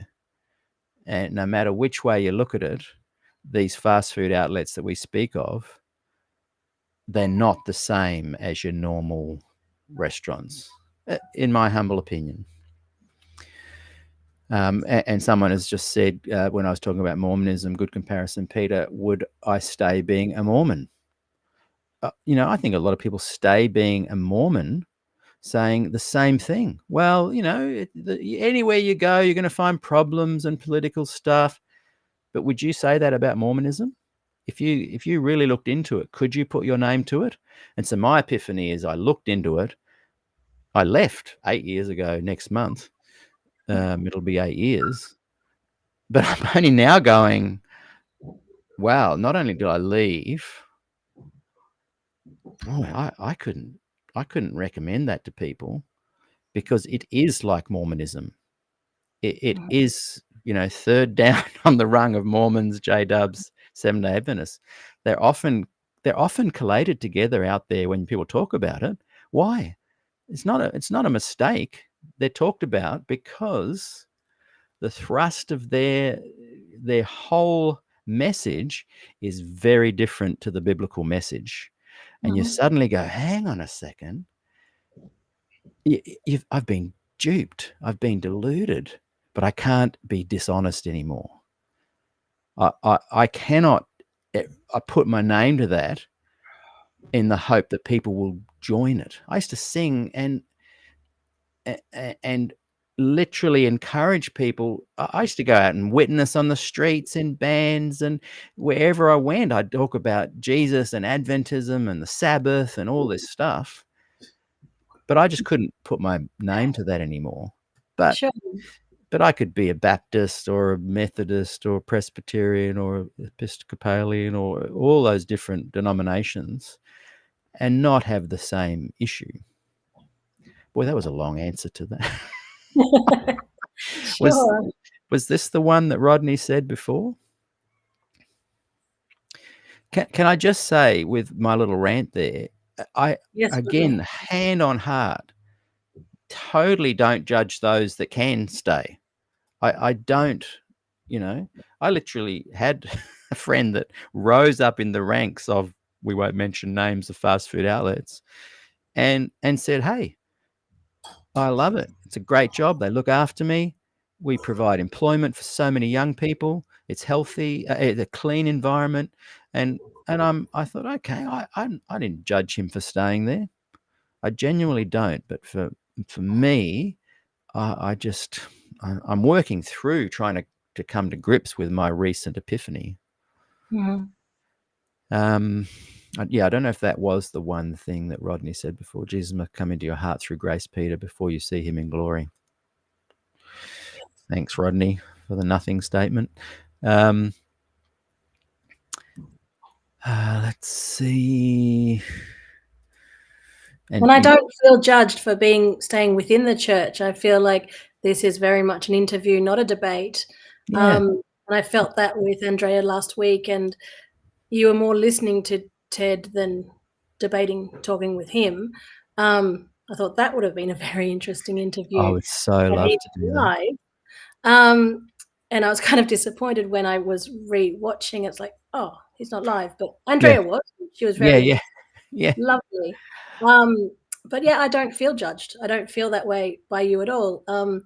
It's good to be here and to express my point of view, why I stayed, Yeah. what I believe in. It might be a naive faith, but No. yeah, this is who I am. Yeah. And I don't even think it's naive. Trust me, you're an authentic person, and I value that. And I'm, as I said before, I'm secretly hoping that the Kellys of the world and the Stephen Beagles of the world and the Kevin Wagners of the world, the Gospel Adventists, get a little bit bolder in saying, "Hey, this is what we believe. Let's hang out a bit more and organize a conference within a conference." Chris Lucas has said, "The thing I hate about Seventh-day Adventists is that I knew quite a few of them for 10 years and had no idea about their doctrines because they hid them. I'm starting to realize that not only do they hide them, they don't even know them." This is a really important point. I don't know who said this. Jesus, as second Adam, already vindicated God 100%. That's the vindication. There's no, to even have in your plan of salvation that God has to be vindicated is so unbiblical. God was already vindicated. It's so not necessary, but it is Adventism. It's Adventism then and now. That they have not changed that view. As some Andy Mack agreed. Or Chris, they didn't know them. I hadn't read your comment there. Okay. Oh, Rodney has said, "Preach it." Thank you, Rodney. Is there anything you can see? Like, there's literally 500 comments. Back in the 60s, the issue is much the same as now. I don't know who wrote this. Maybe it's Gillian. It's a Facebook one, so if you want to engage in the conversation, make sure you go and join in with a lot of the Facebook comments. They go on for weeks and discussions. Yeah. I still get people will come up as a notification from 2 years ago. It's great. I love the dialogue. Oh, Rodney was saying preach it, and then he said wrong. I could be wrong. This all could be wrong. Motor Sapien says, "Well said, Kelly. To know God is life eternal." Stephen Beagles is watching. He's a great gospel Adventist. Go and check. I don't know if you've seen his website, Kelly. It's amazing. It's full of gospel Adventist stuff. It's real Adventist minus the legalism. LGT is an aberration. It is possible to remain Adventist and not be a legalist. Thank you, Stephen. Someone has written, and I've had Reinda Bruinsma on the show. Facing doubt deals with such issues. He's, of course, an Adventist pastor, and he has been on the show, but I haven't drilled him. I would drill him now before I listened. I'm interested in what do you believe? Why do you believe it? But can you defend it? That's kind of a little bit of my shtick. Motor Sapien again. And look, we're coming up to 2 hours, so I won't keep you much longer because I know you have lots of things you got to do. I go so far as to say real Adventism isn't legalistic because it denies a forensic view, which is precisely by definition a legal justification. Nice play with words there, Motor Sapien, and great to have your comments. Yeah, this is a good one. Rodney, Christ is not of the order of Levi. Adventists teach that as well. It's so not biblical, but yeah, he's not.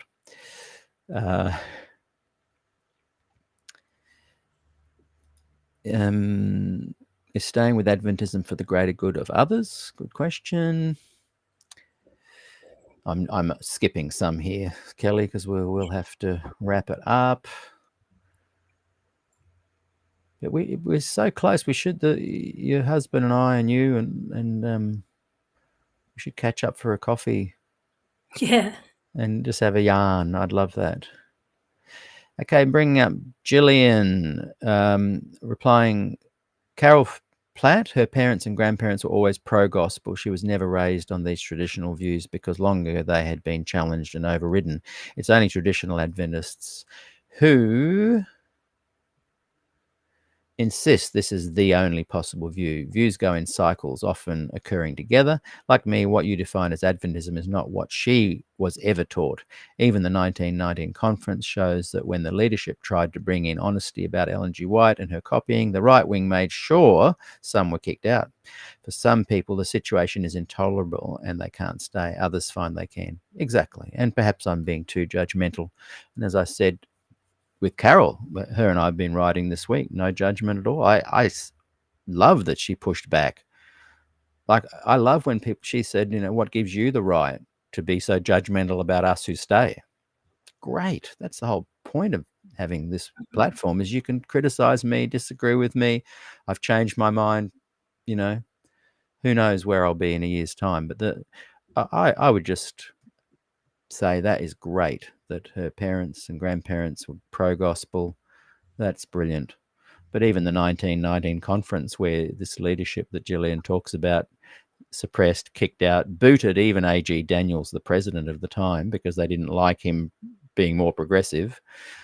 Where did they spring from? When did this when did this aberration of Adventism occur? When did these conservative CBs, I'm meaning generally speaking, just speaking to the audience, when did they take over this beautiful gospel Adventism? When was that taken over? I'd love to know a date of that, because I'm sure I could push back on it.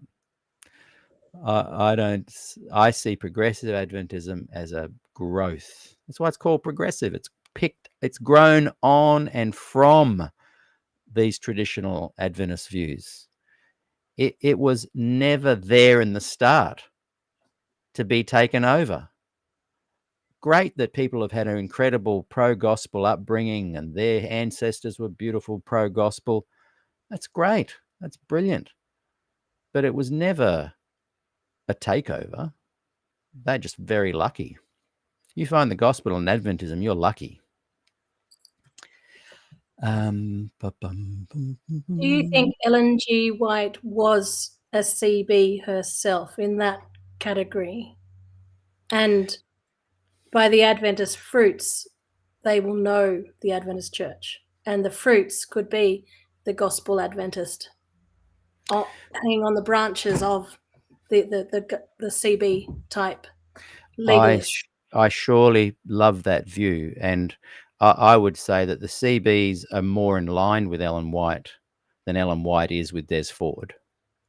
In fact, Des Ford says that she was wrong about the investigative judgment. That's why I got kicked out. He threatened the authority of Ellen White. He said she was wrong. Julian, tell me if I'm wrong, but he questioned the authority of Ellen White in regard to Daniel into the 2,300 days, etc. He said the investigative judgment is not an accurate doctrine. And he got kicked out for saying that. I'm saying the investigative judgment is inaccurate, but it is the core Adventist doctrine. It's never going to go away. It always was there. It's not an aberration. It leads to last generation theology. It is the reason, whether you agree with it now or not, it is the reason Adventism began. It is a special group of people came up with a unique, it's the only unique doctrine, the investigative judgment. It's the only unique doctrine that Adventism holds. That's at its very core. And Ellen White sanctioned it with words from God. So if you say she was wrong, what are you saying? Oh, she didn't hear God. So that's why they kicked him out. You cannot say Ellen was wrong on that. You just can't. Adventist gospelers, as they hang on the fruit of the beautiful fruit growing on that apple tree of Adventism, by their fruits you'll know them. Yeah, they're hanging there, and it's a credit to them that they've been able to find the gospel. And there's some beautiful things within their gospel that they hold, but they have to deny the trunk of the tree. So how do you do that? When you go, I'm a happy little fruit here and come and pick me, everyone else, because I'm so good. But by the way, the trunk, I don't agree with it, but hey, I'm happy hanging here. I just find it such a cognitively dissonistic world to believe in that. But at a practical level, if people find the gospel, of course, great. But you cannot claim that the core teaching of Adventism got you there. You have to say, I disagree with the Ted Wilson message, plan of salvation. I agree with the Bible. And then they go, well, but Ellen told us to go with the Bible. If she says something and the Bible says she's wrong, go with the Bible. But she never, to the day she died, pushed back on her own teaching of the investigative judgment. She never did that.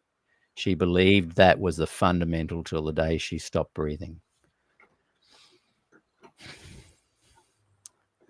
Boy, you've got some great, good ideas and questions coming through there, Kelly. Thank you.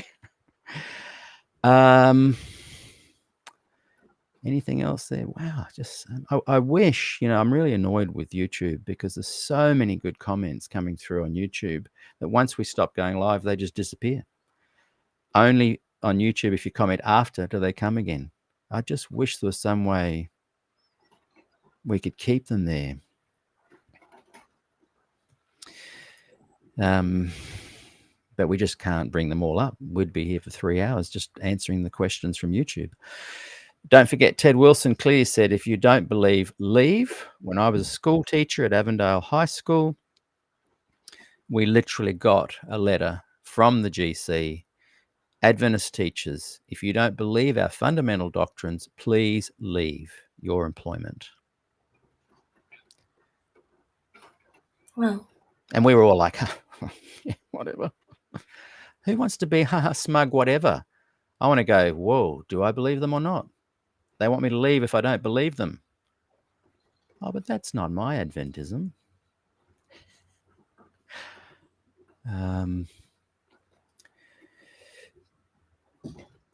You know what? If people leave Adventism when they've got a really nice gospel Adventist community, I don't think that's mentally healthy for them. I'm genuinely not saying leave the Adventist church.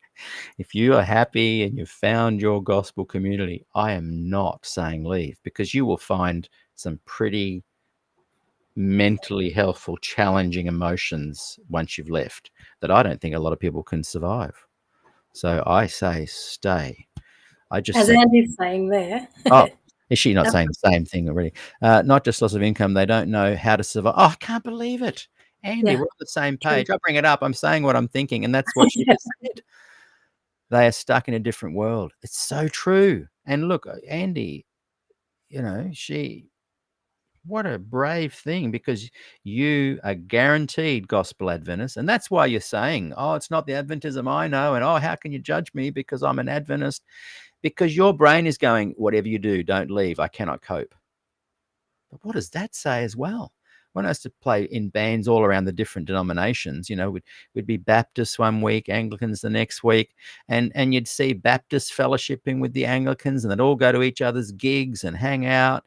And sometimes you'd chat to someone, and they'd be going to church with the Uniting God Church, and you'd say, "Oh, weren't you a Baptist?" I'd be shocked. "Weren't you?" Yeah, we're going to the Uniting Church now, or we're going to the Anglican Church now. There's no big deal. To them, it's just the gospel, and there's different churches. Adventists don't create that culture. You leave the Adventist church, you're going to struggle mentally. You've got to be mentally strong if you leave the Adventist church. So if you're a gospel Especially, Adventist, claim it. yeah, I'm saying, especially on the Sabbath. Yeah. oh, exactly. So I'm saying, don't leave, stay, and claim it. Be bold. But if you do leave, good on you, and we're here to help you. Mm. Isn't that interesting? I can say the two things. Good on you if you leave. Good on you if you stay. I get that. A lot of people don't, and they think I'm attacking. And, Tim Humphreys, self-interest is a powerful force. It is. And the self-interest comes out clearly because it's a genuine thing to keep yourself mentally stable. I don't think we should idolize Ellen G. White. And in terms of, yes, she started the church and the Adventist church, and a lot of it maybe I need to reread on it now, but I'm in there and I'm with it. But we need to go back to the Bible. We know that God created the earth. God created Ellen G. White, you and me, and God is the head, not lovely nature out there, let's go worship it, not I'm going to leave the church and worship myself. Not even Ellen G. White, even if she was alive today, not to worship her, or not even to worship a minister of the church and say, that minister's wonderful, amazing, brilliant, I'm going to follow him for the rest of my life. No, we should believe in the fact that they're all taking us to God. And if that doesn't happen, then we should not be idolizing these people.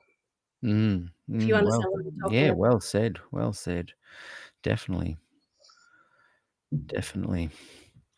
Andy Mack, if you wanted to research the scapegoat, because the scapegoat I remembered has the sins of the community put on it, and then it's released into the desert. So there's two analogies. There's the perfect lamb sacrificed, and then there's the scapegoat lamb that is set free. And I'm pretty sure that Jesus, I might be wrong, I've just forgotten, that anyway, the Bible, I'm pretty sure, doesn't teach that Satan is the scapegoat or that Jesus is a Levi. But there, you can go and research that. Hey, you give me, you'd say 5-10 minutes still you've got, or I'm fine with, yeah. You're fine. It's just some of these I just don't want to miss because they will disappear, as I said.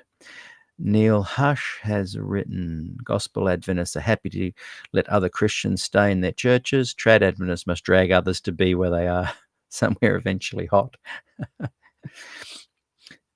I think one of the problems I have with Ellen White's influence on the church, even though she says go to the Bible, she precedes the Bible with a great many visions and stories of what was going on.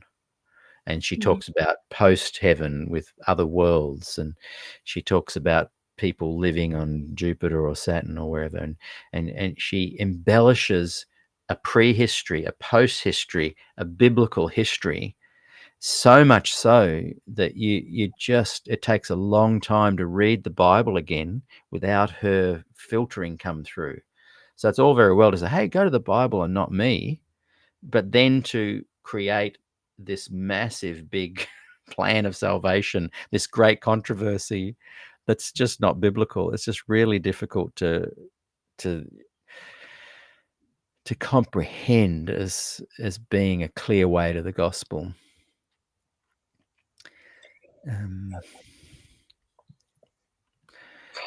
George Tishier said, "Don't forgive a church that keeps deceiving people." Yeah. You go to these fast food outlets, you don't go back to them if you can help it because they keep delivering poor food. Someone else has said, "Not a matter of forgiveness, can't condone heresy and anti-gospel teachings." Yeah, I'd agree with that. Yeah, I can't ever go back to Adventism, though I love Adventist people and haystacks, and there's a beautiful camaraderie amongst Adventists. It's very hard for people to understand if they've not been an Adventist. And it's not for me forgiving. I don't even have anything to forgive, but I just can't condone their heresy or their anti-gospel teachings, because if I do, by being an Adventist, I potentially bring people into the movement that I believe is anti-gospel. I couldn't be a Mormon because I'd hate for people to come in and stumble and believe Joseph Smith. I just couldn't do that. I think that's very authentic and honest of you, Peter, because it's you saying who you are, where you are, and not going with just that fluff of, oh yeah, just believe that upper line of the Adventist church. You know what's deeper, therefore you either agree or disagree with it. I think it's very honest and open of you to say that. And maybe because of my I want to call it an awakening or even an epiphany, because it's kind of been percolating for 25 years, but I feel like I've come through the surface and gone, oh, whoa, hang on, this is real life. And it's taken 8 years of leaving and 25 years of percolating. But where I was going to say is that maybe that has made me a bit black and white right now. But I honest, hand on heart, am somehow still able to have no judgment and still really love my gospel Adventists who remain in the Adventist church. I don't know how that's possible, but I hold no ill will to people.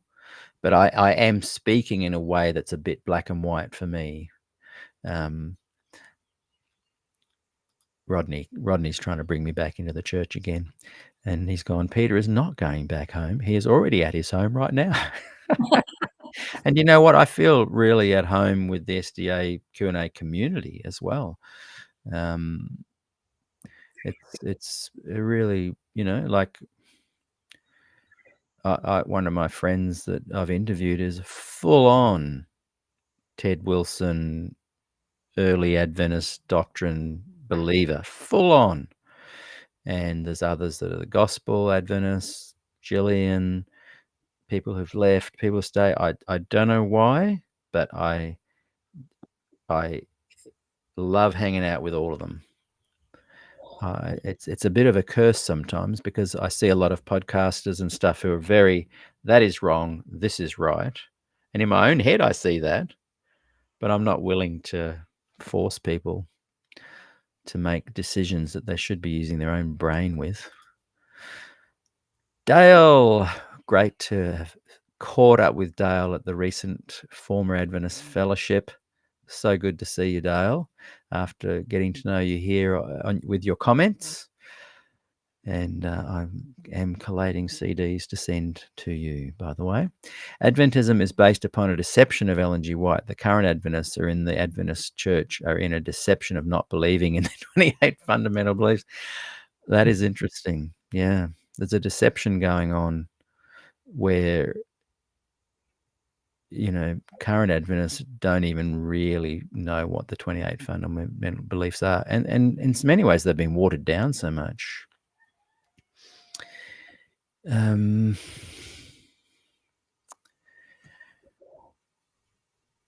you look, if you see something, I wish you were able to bring stuff up on the screen as well, because you could just go bang. I'm going to reply to this one. I like to bring up things that Barry Ford says. Peter, there is a new group started up in Adventism called Love Reality, and Ted is having fits about them. Would be good if you could contact them for an interview. Awesome. Put me in touch with them, Barry. Love Reality. I doubt any of them are employed by the church, though.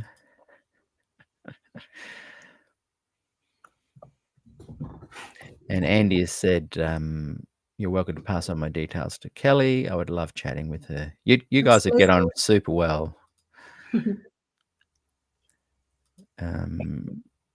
Neil Hush has said, Rod Smith, if the kingdom of heaven is within us, won't the heavenly sanctuary also be within us? I love the little side conversations. Okay, I'm going to come right down to here. There's another couple of good ones that Gillian wrote that I just can't find. Someone has said, Peter Dixon. It's funny when when I used to do gigs and stuff, people wouldn't call me by my first name. They'd always call me Peter Dixon. Hey, Peter Dixon. How you going? Hey, loved your gig, Peter Dixon. Cool, thank you. Have you found the perfect church? No, but I've learned how to avoid the imperfect ones. I'm not even seeking a church. Oh, someone else has said, yes, SDAQ&A is his church. That is true. Because what is church?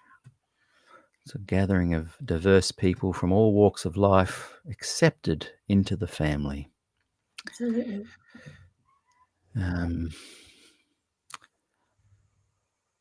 Well, unless there's something there that stood out to you, I'd love to wrap up by getting you to share some positive experiences that are in your life right now that may or may not have anything to do with Adventism, but helping you more embrace the good news. I personally loved the way the church took us in, like when we returned from Uganda, which was the time you had your barn night when we were pregnant, and then after the pregnancy, the way the church took us in, the Avondale University Church, the college church as it was back then, the way I have been accepted to study there, and Professor Ray Roenfeld invited me back to study once I'd had children, and I really appreciate that. I believe he's a really blessed man, and he's a lovely man, and he did such a wonderful thing for the church, for the university, for education, and I believe that currently is my saving grace, because I got through my first degree, switched from nursing to lifestyle medicine. I'm choosing to be boundaries within the university, and I'm still choosing to be a member of the Avondale University Church. And yeah, I question myself there. I'm thinking, do I, don't I? They now serve coffee. Well, that's not how I was raised, sort of thing. I can really appreciate that they're bringing the best out of me, and I'm in turn choosing to give back to them. So that's a good point that I've not thought of before. They are bringing the best out in you. That's a good way to assess how your life's going and what what kind of gospel you've got working through you, if it's bringing out the best in you. Yeah, that's a really good point. Because if you're wherever you are and whatever community you're in, if it's bringing out the best in you, it's great. And you mentioned Ray Roenfeld. What an icon of Jesus' teachings applied he is. Yes. Yeah. Well, I think that's a good little spot to leave it, that where you hang out with people that are bringing out the best in you. And sometimes bringing out the best in someone is challenging them. I absolutely love being challenged.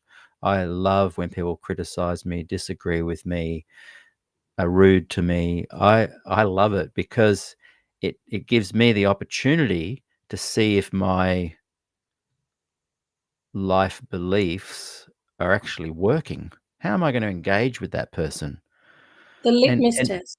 Yeah, and no matter what they say to me, I become a better person because I ponder what they've said. Yeah. And so people bringing out the best in you doesn't necessarily mean it's all fairy tales and unicorns dancing around. It can be people challenging you. And we've had a challenging conversation in some ways, and there's people in the comments who have, been saying some really interesting and challenging things. But that hasn't in any way stopped or hindered our process in becoming better people. In fact, it's enhanced it, I think. Indeed. So thank you so much for taking the time to chat with me. I'm Thank you, just going to quickly remind myself before I do the official goodbye. I just want to give a quick plug for tomorrow. I just want to double check I've got the right date and person. Oh, isn't it funny how it just confirms how unorganized I am? Oh, yes. Frank Merendino is coming on the show. Now, he's someone that watches regularly. He's in the Facebook group, writes some super interesting things. Hearing his perspective on Adventism tomorrow is going to be amazing. I'm really looking forward to chatting with Frank tomorrow. That's right. I knew I had to say something else. It's 1 hour earlier. So if you're in LA, it's 5:30 p.m. tomorrow. You'll be happy to know. For anyone watching here, it's going to be 11:30 Sydney, New South Wales time. Who knows what other times it is in the rest of the world there. Thanks, everyone, for supporting me with donations. I really appreciate that. It helps me continue doing this work and offering more material. There's the QR code if anyone wants to sign it. And go well, Kelly Byrne. Thank you for being a part of the program, and we will see you soon. Say hi to your husband for me. Shall do. That made my year. See you later. Thank you.